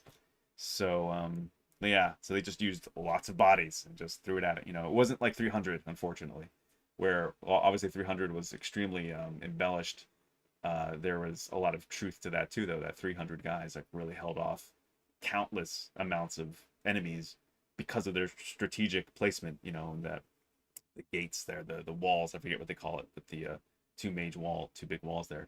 So anyway, if anyone has that system or wants to look it up, look up YouTube, look up like Ghost of Tsushima movie, just type that in, and they've cut up just all the major story beats. So they have a little bit of gameplay, but it's only when they're speaking, when their dialogue is going on between characters while someone's playing, that's relevant to the story. They've kept that. But then otherwise, any other like extra gameplay that's just hacking and slashing enemies, they cut all that out. So you have all the major cinematic beats, which is a lot. Like, there's a ton of really good acting. So like, that's the other thing. I've interacted a little bit with the main actor who plays Jin, and I need to reach out to his production, I don't know what you really want to call them, but his agent, or not agent, but like his moderators on his, he does a lot of Twitch streaming of the game. He actually plays the game, which is awesome. But he was the voice actor and the facial, and body like mocap actor for a lot of the work. I don't think he did the stunts, is what he said. But anyway, I wanted to interview them for my podcast that's eventually coming out. But the acting is phenomenal. Again, good writing, but again, good writing can also be tarnished by bad acting, and the acting throughout all the actors and actresses, like, phenomenal. Just really powerful stuff. So anyway, enough praise. Go check it out. It's awesome. So yeah, Exodus. That's what I've been playing primarily, and then just like really short rounds of Call of Duty just to get that dopamine hit. Just kill some terrorists. Get back to work. Tangents welcome. They should have caved and hit hard with the Zion Electric bass line from Revolutions. Oh yeah, agreed. I know, right? Like, there's so much great music in the Matrix soundtracks overall. I mean, they really introduced me to some great bands and rock. Man, yeah, the original Matrix soundtrack is awesome. Both the score and the rock album, the music inspired by, or music from the film. Because I loved a lot of those electronic beats, and it's not just like electronic music. I mean, it is, but it's like industrial electronic music. It's like, it's really got that bite, that edge, that bit of like just roughness that rock kind of almost has, and like something in between, like electronic but amplified. That's really I love that genre. Like, that's really in my pocket as far as like what I really like. Of course, I like some lighter stuff too, of course. But like, when it comes to like, if that's like, it's good workout music, you know what I mean? It gets you pumped, gets you a little bit like aggro. Just, for those of us who have a lot of testosterone, it's good. Anyway, yeah. There's a lot of good music, man. Like, they introduced me to Rob Dougan, someone else who I've had a little bit of online social media chatter here and there. He seems like a really cool guy. I really like Rob a lot. Rob Dougan's music is freaking incredible. You should go to his site and subscribe to it so you can listen to some of his newest stuff. He has a new album coming out whenever. Probably going to be synchronized, I'm guessing, with The Matrix, because they'll probably hopefully if they're smart, they put his new music into this Matrix film. But man, his new stuff is awesome, and he's remade some tunes and or created almost like sequels to other pieces he made that were featured in the Matrix and after. And he's made some just beautiful, epic, exciting, like again that range of emotion. He really, because he uses orchestra and electronics, and has really just made some really special music. So check out Rob Dougan's site. I think it's like subscribe.robdougan.com or something like that. Just search, you can search it easily and find it. But as soon as I learned he was coming out with stuff and he had a new site and allowed you to like preview full pieces of his new music before it's finished. So he's giving you like different versions of mixes before it's fully mixed down or fully realized. So you can like, you know, have these different versions to listen to, which is gorgeous and awesome. Yeah, he has that whole thing going on right now. So for anyone who doesn't know, if you don't know Rob Dougan, you know his music from The Matrix, and the first one, especially when Neo is first introduced to what The Matrix is like, but it's Morpheus leading him through another training exercise where he first meets Agent Smith after he looks at the woman in the red dress, and then it's Smith when he turns around. That whole theme leading up to when the music stops and he's looking at Smith, that's sort of what was a big breakout for the public consciousness of Rob Dougan's music. And it's called Club to Death. But he has like I think it's called Club to Death 2, or there's Club to Death 2. That was in the sequel, and that was in Matrix Revolutions. But there's another version. It's another version of Club to Death, which is even better in my opinion. And it was first featured in a 30-second commercial for the Lincoln LS. And I remember this because it was so distinct, and the commercial so beautifully artistically shot, where you're constantly you're pulling out, you're zooming out from one thing after another after another. You start with a pianist at a concert hall. He's sitting at the piano, and you're in the piano, like in the strings, and you pull out and you see him playing, and as he's finishing going up a scale, you see that then that becomes the label of like on a CD disc, and that CD is being pushed into a multiple CD player that then is like a big cartridge that you stick into the back when CDs were the best option for music, of course, and they still sound pretty good. They were pushing that into, a woman is pushing that as a passenger in a car into the bay that receives all those like 6 CD player cartridges. And then you're in a car, then you pull out of the car, and it just goes one thing after another, and it's all seamlessly like one big take. And it's just beautiful music playing. That's Rob Dougan's version of Club to Death with like the highlighted piano, a full orchestra, and some nice just drums in the background. Really works. And I always wanted a full version of that. And I would message him directly on Twitter and talk to him about it and be like, dude, that's such a great piece of music. I encouraged him all the time, like multiple times throughout the years, being like, please go back and revisit that piece and like make a full piece of that. And he did. He finally did, because I think a lot of other people felt the same way and must have really pushed him to say like, dude, this is a beautiful piece of music. We need the full version, please. So props to him for actually listening to what fans and people who love his music have asked for. Because I know a lot of times as a creator myself and many other people, sometimes people ask you to do a commission or something that they really want, and you're just tired of it. You maybe been down that road already, like with me and Raptors. Like if it's someone ILM or a director or producer, they're like, hey, make this dinosaur for us, I'm like, hell yeah, I would be honored to do that. That's really cool. But when it's like the 17th 20th version of a Raptor where it's just general people who just want Raptors, I'm just like, okay, but it's like I'm really not enthusiastic about it. I'm really kind of tired of it. If it's for a movie, it's a little bit more exciting, a little bit more prestigious, of course, or just a little bit more whatever, engaging.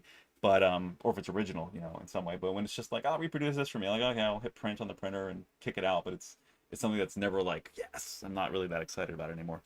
So I can understand for people who've done music, right? I can imagine musicians after the 50th thousandth whatever, like out of like 50,000 times of doing the same song, it's got to be kind of like, okay, let's get that paycheck. Let's do this performance. Let's make it good for everybody. But it's got to be exhausting, right? I mean, there's got to be times where you're just like, I cannot play this song one more time or my head will explode. Like, I can totally get that. So understanding that can be someone's feeling, and rightfully so with music, I would think that it's kind of like a miracle when musicians actually, oblige fans' requests. And it's not just like just play that on the piano. This is like a full production. It's like, hey, go get a full orchestra, work with someone else to figure out how to arrange all this music, write the rest of the music that's not there. I mean, that's like a hell of a lot of work. That's a shit ton of work. That's not just like, oh, just can't you play that piece one more time? Like, no, this is like go into full production with an entire orchestra and all these people. And during COVID, like he did a lot of this recording during last year too, which is just remarkable. So like again, just my hats off to Rob. I don't know if he'll ever hear this. Hopefully, I get to interview him for sometime in the future for the podcast too, because I would really love to pick his brain and hear how he works. And I really admire how he thinks, because he seems to have a lot of common sense, and just to be a really grounded individual with an incredible amount of talent and gift to his music and abilities. So really admire the guy. And his music is just badass. So yeah, go check out his music. Go find him online. Search subscribe Rob Dougan, and you'll find his site, and just a plethora of incredible music that's coming. And you can listen to full versions of it, but they're not mastered yet. They're not finalized. He had like 2 or 3 versions of this new Club to Death, and it's even on his YouTube page. You can go to YouTube, Rob Dougan's YouTube page, and it's his newest Club to Death song. You'll listen there, and you'll hear that one version that I was talking about. That's the full version that's inspired by the Lincoln LS commercials version of that song. So anyway, hopefully he's in the new Matrix soundtrack, because I feel like there would be it'd be a huge mistake to just not include that in this film, because that's where that's where he kind of really came from for a lot of us, right? So it would make a lot of sense to keep him in this new version. Such an iconic piece of music and style for this type of film. And the clean sound, like, this feels like this version of the Matrix in this film, it looks cleaner, it's more vibrant, and that even like the first few sounds you hear in the first seconds of this trailer are like bells, right, or chimes, and it has like almost that magical, like, beautiful crystalline kind of artifice, but like sterilized, beautiful sound. That's the artifice of the Matrix, right? It's like too perfect, it's too clean, and has that inference of like that cleanliness to the sound and the look. It all works together, and that is but more appealing. I mean, that's like it almost sounds like a negative thing, because it's artifice and fake. But I mean, in the best terms possible, it's that beautiful, clean, crisp sound and that precision that you hear in his new version of his song that brings it to another level, and it's much more fleshed out with orchestra and music. More so than the much more stripped down, basic, like kind of almost urban, like hip hop-ish kind of sound that the original Club to Death had, which was really just a driving beat and a little bit of strings, right? For that scene in the Matrix in the first one, when Morpheus and Neo are walking through the training simulation. So you'll see how you'll be able to hear his growth as a musician and the expansion of what he's done for his new music. So anyway. Sorry, long tangent again. Sorry, missing some stuff here. Finally started making my YouTube channel. Hopefully put some of my work out there, bolster my portfolio. Yeah, dude, go for it. Just hope they keep Daisuke as literally yeah, exactly, Exodus. I completely agree. And I asked him on one of his streams if he knows anything, if he's going to be involved in the film. He's like, of course. And then they deleted my comment after they replied to it and said, I think it was a bot even that can detect when you put certain keywords, like adaptation film, Ghost of Tsushima film. So, but then they replied by saying, like, we do not know anything about that. We deny any knowledge of said information, that kind of thing. So I'm like, clearly they have to be talking to him about it, or have. And, it would be a huge misstep if they don't hire Daisuke to act as Jin Sakai. I mean, I think all he needs to do is just buff up a little bit, just get back to the gym, get a little ripped, and that's it. What I mean? Like, he's Jin. He is Jin. He's his voice, his face. It's everything. It's like, if you don't hire him to be, and he's a great actor. Like, if you don't hire him to do that, if they don't do that, they're idiots. Like, oh my god. I'm sure someone else could do a fine job, but the fact is that it's so real. Like, the game looks so good. You'd just be crazy not to hire the same guy who played that character so well, who everybody who's a fan of that game loves. You already have an installed fan base, as you always do with the game, so you're an idiot if you don't follow the game's story and you don't use the same actors and you're dumb. Like, that's a really bad mistake, executives. Like, hello. Sometimes, though, there are forces at work behind the scenes that we don't usually hear about that do not allow certain things like that to happen. For instance, I didn't know this for years. Apparently, Capcom didn't allow Mila Jovovich and her husband, was it Paul S. Walker or Paul S. Anderson or whatever? Her husband, who directed all the terrible Resident Evil movies. The reason why they're all so bad is because they had to come up with original stories within the Resident Evil universe, but not carbon copy. They weren't allowed, I guess, to actually to replicate the stories from the game verbatim, which is such a bummer because all of us wanted, I mean, in general, like an improved, less cheesy version of Resident Evil 2, Resident Evil 1. The games are fun because they also take themselves very seriously, even though there's some really campy, cheesy, ridiculous lines. The premise and the mood and the feeling, and again, the sound design and the look, the beautiful, incredible design of the mansion in the first one, and then the environments beyond it, and then the horror, you know, seeing those creatures, and the zombies and everything, great in the game. The remake, especially the 2002 remake for GameCube, that then came out everywhere else, amazing, beautiful, good acting too overall, just cheesy lines here and there. And then Resident Evil 2, the remake now, especially, like, wow, good acting, great animation for all the facial expressions and everything, just phenomenal. I would love to see that be an actual film, but I guess Capcom, for whatever reason, wants to retain those specific story rights and doesn't want anybody to actually make a verbatim copy of Resident Evil 2, even though I think it would kill. Like, I think if they actually followed the game story and matured it like they had for this remake, which just came out on PS4 like last year or 2 years ago, amazing. It would kill it. It'd be amazing. So anyway, yeah, I hope they use Jin, and I hope they follow the main story beats and just transpose that into film, because I think it would just slaughter. I think it would just make a ton of money. No pun intended. Anyway, super excited for Dead Space remake. Yeah, hell yeah. And that's rare for me. Again, speaking of rare occurrences where remakes are actually good, that looks incredible. I love Dead Space 1 and 2. 2 especially. I think 2 was that high point of that whole series. 3, everyone agrees, was kind of like, it's a misstep, unfortunately. But 2 had such a great, and the ending that fakes you out. You think it's going to end one way, and then, man, that certain character shows up at the end. You're just like, this is a freaking awesome ending. Like, what a crescendo. Like, what a spectacular send-off to the end of that story. For any movie, but I mean, like, man, that was phenomenal. It was great.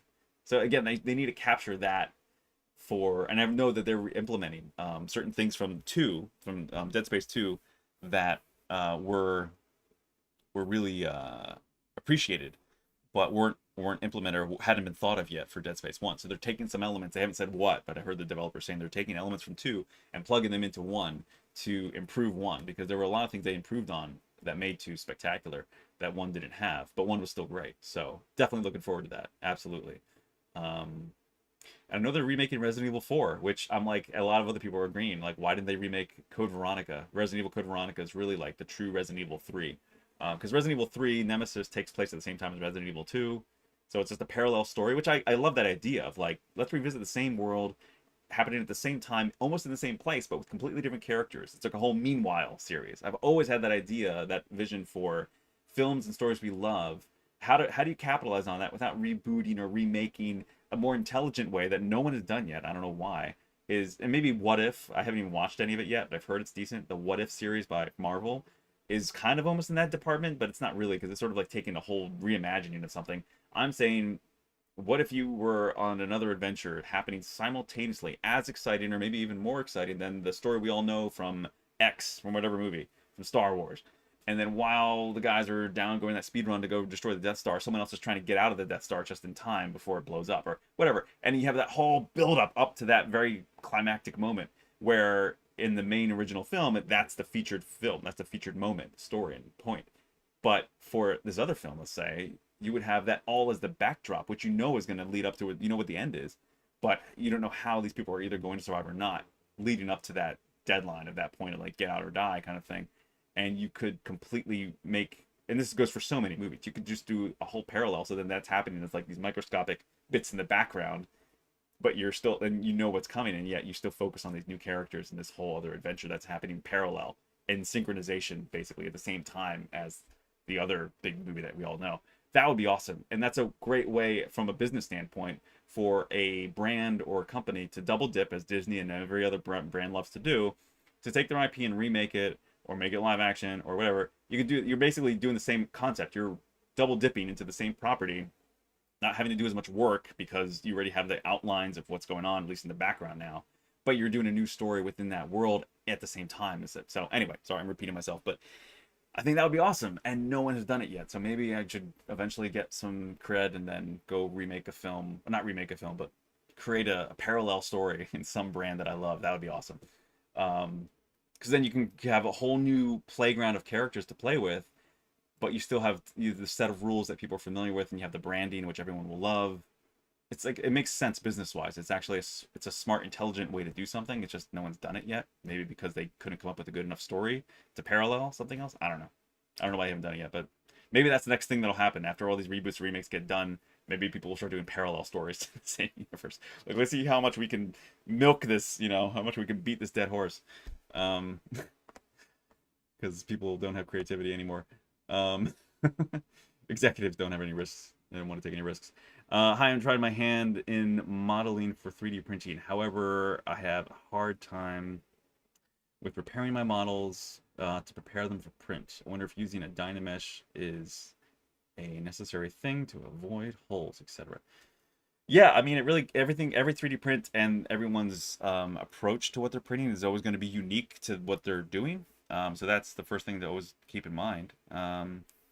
But yeah, sorry for the delayed response. Hopefully you're still here because I went off on that long tangent about movies and games. Sorry, I'm almost there with this, and then we're almost at time. Yeah, come on, what's wrong with me here? So yeah, for 3D printing, when it comes to if you're saying, like, so if you're bringing your model into preform or into Ultimaker, into Cura, or whatever 3D printing app you're using, if it's showing up that damage and needs repaired, don't feel too bad, because like a lot of times I'll make a model that I think it looks clean, everything's like, there's no holes, it's manifold, there's no gaping holes that I know of, and yet I'll still bring it into preform from ZBrush, and they'll say, the program will say, error, your model is damaged or needs to be repaired. Excuse me, and then it'll auto repair, once I click yes.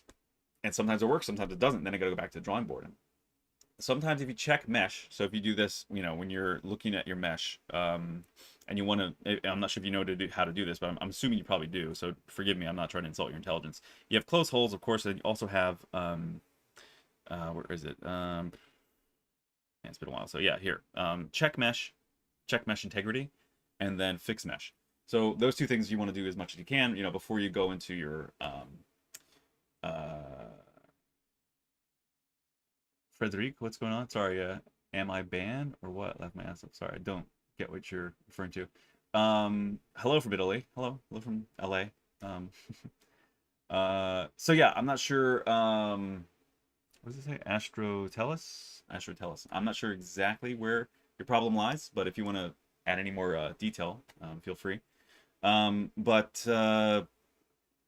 yeah, you want to do check mesh, and if it will say sometimes, like if you have several polygons sharing the same vertice, that'll create a problem, and that can happen when you're doing either live boolean, or you're using like the ZModeler tool brush. You can sometimes accidentally join several polygons in a weird way, and or you may have like a five-sided, like an n-gon, a five-sided or more polygon, and that is unacceptable to 3D printing software. It doesn't even really play nicely with ZBrush, but it really has a problem. I mean, it really has a problem in 3D printing programs, and it has no problems existing in Maya.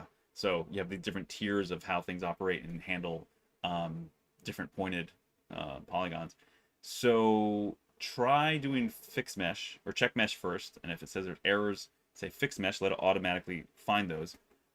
You could also turn on, if I'm not mistaken, if you're doing live boolean in ZBrush, you can turn on a method here to a way to, for like here. So when you have render live boolean, show coplanars, and then down here it also says show issues. There's this button. It's grayed out right now because I haven't live boolean anything, but as you can see now, that's activated. But rendering here in the render palette, you have render boolean, and when it says show issues, it'll highlight in red, bright red pixels. It'll show you where there are problems with your mesh having coplanar. So that means coplanar, for those who may not know, you have a plane, like a piece of paper. Think of a plane that's just like a two-dimensional polygon, right? So you have 4 sides or more, or 3 sides or more. And then you have another plane of the same exact location in 3-dimensional space. So they're perfectly in each other's space, right? So they're overlapping each other and occupying the same space in 3 dimensions.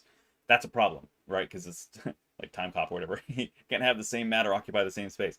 It's a problem. So it's a real physics problem. But the computer is determining that that's a problem for a lot of other things, because it's simulating in some respect or another some attribute of physics. So what you need to do is decoplanar. You need to decouple those. They can't be occupying the same space. So they must be just separated by, whatever degree it needs to be so they're not occupying the same space. So coplanars can be a problem for 3D printing software as well. It will see that that's an error and just spit it back out, or just say like it can't work, or it might be able to fix it depending on which software you're using and what kind of algorithms are running and what it can detect. So there's a lot of variables that are indeterminable from this end that have to be determined from your end. So it's like a process of elimination, right? It's just simply knowing what could what could be a potential for a problem, and then process of elimination, looking at, okay, is it this? No. Is it this? No. Is it this? Then it must be this, right? There's just like, just deduction. You just got to like go down the list of elimination and see what could be the problem. But if you don't know what to look for, that's their first problem, right? So knowing is half the battle. Cliche is flowing out. So knowing what to look for will help you a lot, right? So hopefully this helped some way, because that's a process of elimination I would go through, and it can be really frustrating when it's not easy to find your issues, right? It could be multiple too. It could be that you have maybe several problems. Dynameshing, yes, could help. But you can also, I'm always like hesitant to say Dynamesh now when you have live Boolean available, because if you have a nice clean mesh like this one, and you know that Dynameshing will cause details to be lost, even if you go really high, like maybe if you put your resolution in Dynamesh really high, you might be able to retain most of them, or even almost all of them, but you're still missing something, like you're losing edge flow, right? You're not going to have these edge loops flowing over the face and leaning into helping your topology have a certain form that it should. So anyway, that's just something else to consider. So I try to avoid Dynamesh when I can, or I'll do it earlier on when I haven't added tons of detail yet, and I haven't like leaned into the edge loops, and I haven't, you know what I mean? Or maybe I'll do that and then retopo. I'll do a Z remesh, and then project back the detail when it hasn't gotten to the really high-end level of detail yet, when we haven't gotten to the poor level of detail, which is where we're at now with this. So this is something I wouldn't want to Dynamesh at this point. I'd want to live Boolean things together, and or you could, like I said, you could save this, duplicate it, Dynamesh that one, then Z remesh it once Dynameshing to seal up all the holes. But you can also do close holes. That's another option too. If you just need close holes and you don't know where some random hole may be, and then a great way to find that once you've done it, so this will help you identify problems, is let's say you close holes and then you do check mesh, and let's say it says it's fine now or whatever. If you want to see where that problem was, it automatically assigns a new polygroup, a new color of polygons to the area that it closed holes everywhere. So let's say if I just this is a bad example, but it's an example. Let me just finish up this one wrinkle here quick, and then I'll show you guys, because I don't want to move this right now. I'm almost getting it right, but not. Wait, redo that. Sorry, I know past time, so we're gonna end here in a minute. All right, good enough.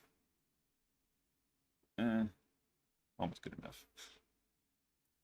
So when it comes to close holes and finding your polygroup, you really just, I mean, it's pretty simple, but again, it's something that might be simple to me, may not be simple to others just because they don't know. And that's just our reality. I'll show you here one sec. Softer.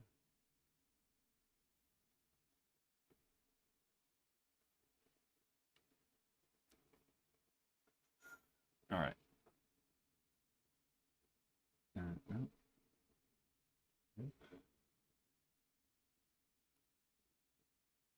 All right, cool. There we go. It's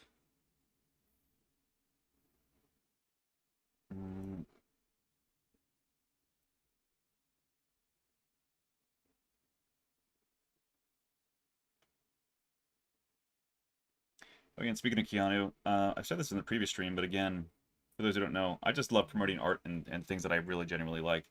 Keanu has this, he's worked with some top tier artists in the comic book industry, and I'm not a big comic book guy in general, but it's only going to be 12 issues long, so I'm like, all right, I can get into this because it's 12 issues. It's nothing. It's not going to be like 50 or unending. But he came up with this new comic book called Berserker without any concept or without any vowels in it. So it's just BRZRK. I mean, that's not spelling it with letters.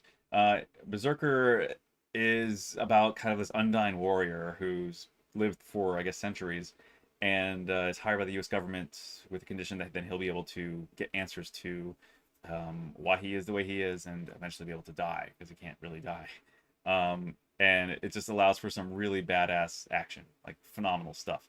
So I would say check out Berserker if you haven't. Go to your local comic store, just order it off Amazon or eBay or wherever. Get the comics; they're freaking awesome, and they're already making the. They already, he's already, of course, working on the movie for that. I mean, like, it's been optioned, I guess, so they're working toward producing it. So should be awesome. Should be like John Wick times 1,000. Just just balls to the walls, insane action, violence, gore, all that stuff. So good old testosterone filled manly movie for people who like bloody action. Looks great. I can't wait. So anyway, we just haven't had like a Schwarzenegger, level, just brutal fun action movie in a long time. It feels like. So anyway, should be awesome. I'm sure that'll be a great movie. Anyway, so let's say you closed holes, and now you want to find where those holes are. It's just as simple as doing this. So like you have two different polygroups, whatever. Hold Control Shift and then tap on your mesh. Oops, I did it too fast here. So you tap on your mesh, and now it'll isolate whatever your main polygroup was, right? Let's say you just have two polygroups. So you had your one polygroup, and then you did close holes. Now you have another polygroup. So you might not see anything that strong. It might almost look like you just almost hasn't changed. So you're like, where's the other polygroup, right? Like it's hidden right now. So now what you do is after you hold Control Shift and tap, hold Control Shift again, and now drag, and it'll invert your selection, and now will reveal to you all the places where it closed holes. So they might be like really tiny little triangles, or they might be like massive, huge triangulated areas, but wherever it closed holes, once you select the main mesh and then invert that selection, you'll then be able to see where all your closed holes, or where all your holes are. And sometimes it'll close holes perfectly and well. Other times it may close holes imperfectly and create more problems or different problems by where it's adjoined vertices, right, or joined polygons. So that's, again, where you will need to kind of judiciously go through and be very surgical in where you're going to edit topology or fix topology or delete topology. But that's probably where you might find some of your other problems. Then that'll be a much more helpful way, a more expedient way to find where some errors might be in your mesh from accidental deletion or merging of points, or whatever what may have you, whatever may be the case. So anyhow, so yeah, so that's just it's funny. So that's how I would approach your particular issue with that. Okay, start with Dynamesh helps, but don't like how it changes details on the mesh. So recently I started using Boolean to connect all parts. Yep. However, after that, Mesh Mixer shows like hundreds of issues. Oh yeah, Mesh Mixer. Yeah, Mesh Mixer is, it's like, I have a love-hate relationship with Mesh Mixer too. It's very handy and useful in some areas, and in other areas it's a pain in the ass. Yeah. Yeah, I mean, that could be an issue where you might have to just dig a little deeper into how to edit certain things in Mesh Mixer. Or you might have to retopologize. Unfortunately, you might have to do what I said, where you might have to duplicate your model, Dynamesh it, Z-remesh it. So Dynameshing it is to clean up everything, to kind of create a manifold, sealed, no holes, just manifold, watertight model. Then you Z-remesh it, and then start subdividing that Z-remeshed mesh. So now you have a clean, totally new topology, watertight mesh that you can subdivide up so it has much more detail, and then project at each subdivision level. Project using project all your detail from your original sculpture that you're happy with. So that eventually you should be able to get pretty much all that detail back if you subdivide high enough. And then if you are not getting certain areas that you need projected back nicely, you could have two other routes. You have one other route in ZBrush, which would be to use your ZProject brush to manually, and make sure you turn on backface masking so you don't suck in or push out and pull other parts of geometry that are behind or beside or on the other side of it. Don't get manipulated with the whichever version of either add or subtract, or subtract or add, whichever one of the two versions of or two alternate options you have with your ZProject brush. but use that to get into details that the project may have missed or may have, corrupted a little bit by just crumpling, because it can, some of that project can, if you have two areas of like fingers, for instance, if your fingers are too close together, ZProject or project all will just like kind of like pull polygons from this finger to this finger and vice versa, and you just have this like webby mesh horror effect happen. That's just a horror as far as what to fix. It's a nightmare. So that's your one option, is the ZProject brush, to manually go in and get those details back. Another option is if you are willing to buy the software or download the trial, it's absolutely worth the money. 100%, I swear by it. It's called ZWrap. So it's a plugin for ZBrush by this company called R3DS. You can find it online. It's very easy to find. ZWrap, or just Wrap. It's a standalone program. Its standalone program is nodal based, which is very nice. A little annoying and weird sometimes, but it's nice. And then there's the ZBrush version, which is what I've used. I mean, I've used both. I use regular wrap at work all the time, and then I use ZWrap here in ZBrush. And I think this version should work because I have it on both this and on I have it on my PC, and then I have it on my Mobile Studio Pro, which is slave right now to my PC. It's opening right now. One sec here. I'll show you guys. But it may act weird because I have this. Yeah, I didn't think about that. I have this at 9 million. Oops. Yeah, I probably should have brought this down a little bit. There we go. Okay, so it's on the other screen. You drag it over here. And I'm not sure it's even looking at two different models, but anyway, this just gives you the quick idea, and then I gotta go. But you'll have your target mesh, right? Like your one mesh, and then you'll have your, or just, well, maybe it's the other way around, I guess you could say. You have your target mesh here. Let's just say the white one will be your original, the mesh that you want this other version to look like. So this is obviously, we're doing this with heads, right? We do it all the time with faces and bodies, whatever. But you can do it with any object, really. It's just any 3D model. It doesn't matter. So you want to take one object. Let's just simplify it. You have a mashed up sphere. That's what you want, mashed potatoes. And then you have a regular sphere over here, just a ball, right? The mashed potatoes have a great form on the outside, but they're open on the bottom, let's say. So you closed holes, but it's still creating problems for you. So now you have this perfect sphere, which is watertight, never was, messed with, but you want it to look like the mashed potatoes. So what you can do with ZWrap is it will shrink wrap by using points. You use key points. So in this case with the face, we do like corner of the eye, nose, nostrils, points of the mouth, points on the ears, like very specific areas where you're helping the algorithm, the AI, sort of figure out, the machine learning, understand where you're matching points. So you say, all right, a point here and a point here. Those have to correlate, right? Even though geometry is totally different, right? Like the edge loops on one are totally different than the other. You're telling it these points must align together. They must match in the end in the same three-dimensional space. So you're basically using the idea of coplanar right here, but to your benefit, where it'll take these two things and shrink wrap them so they occupy pretty much the same exact space in 3D, but of course they're two separate meshes, so they're not actually in the same space. They're on two different layers, so to speak.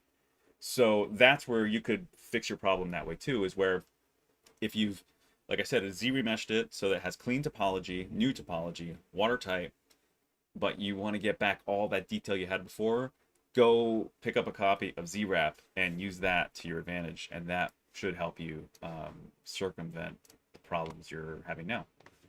So yeah, anyway, we're past time. I'm sorry, went a little long, but hopefully that helps you. Yeah, if anyone has any last minute questions, fire away. Otherwise, I gotta bounce. But no, okay. Oh, have to check it out. Yeah, it's an awesome tool. It's incredible. Such a lifesaver. An amazing tool. Yeah, buy it. Just trust me. It's completely worth it. Buy it and learn it. It's really not that hard to learn. You could, in an afternoon, really. I mean, in an hour, really, you can be up and running. Of course, there's a little bit more to learn here and there, but ZWrap is phenomenal. So if you have ZBrush and you need to do anything like what I'm talking about, get ZWrap. So yeah, snacker, sneaker.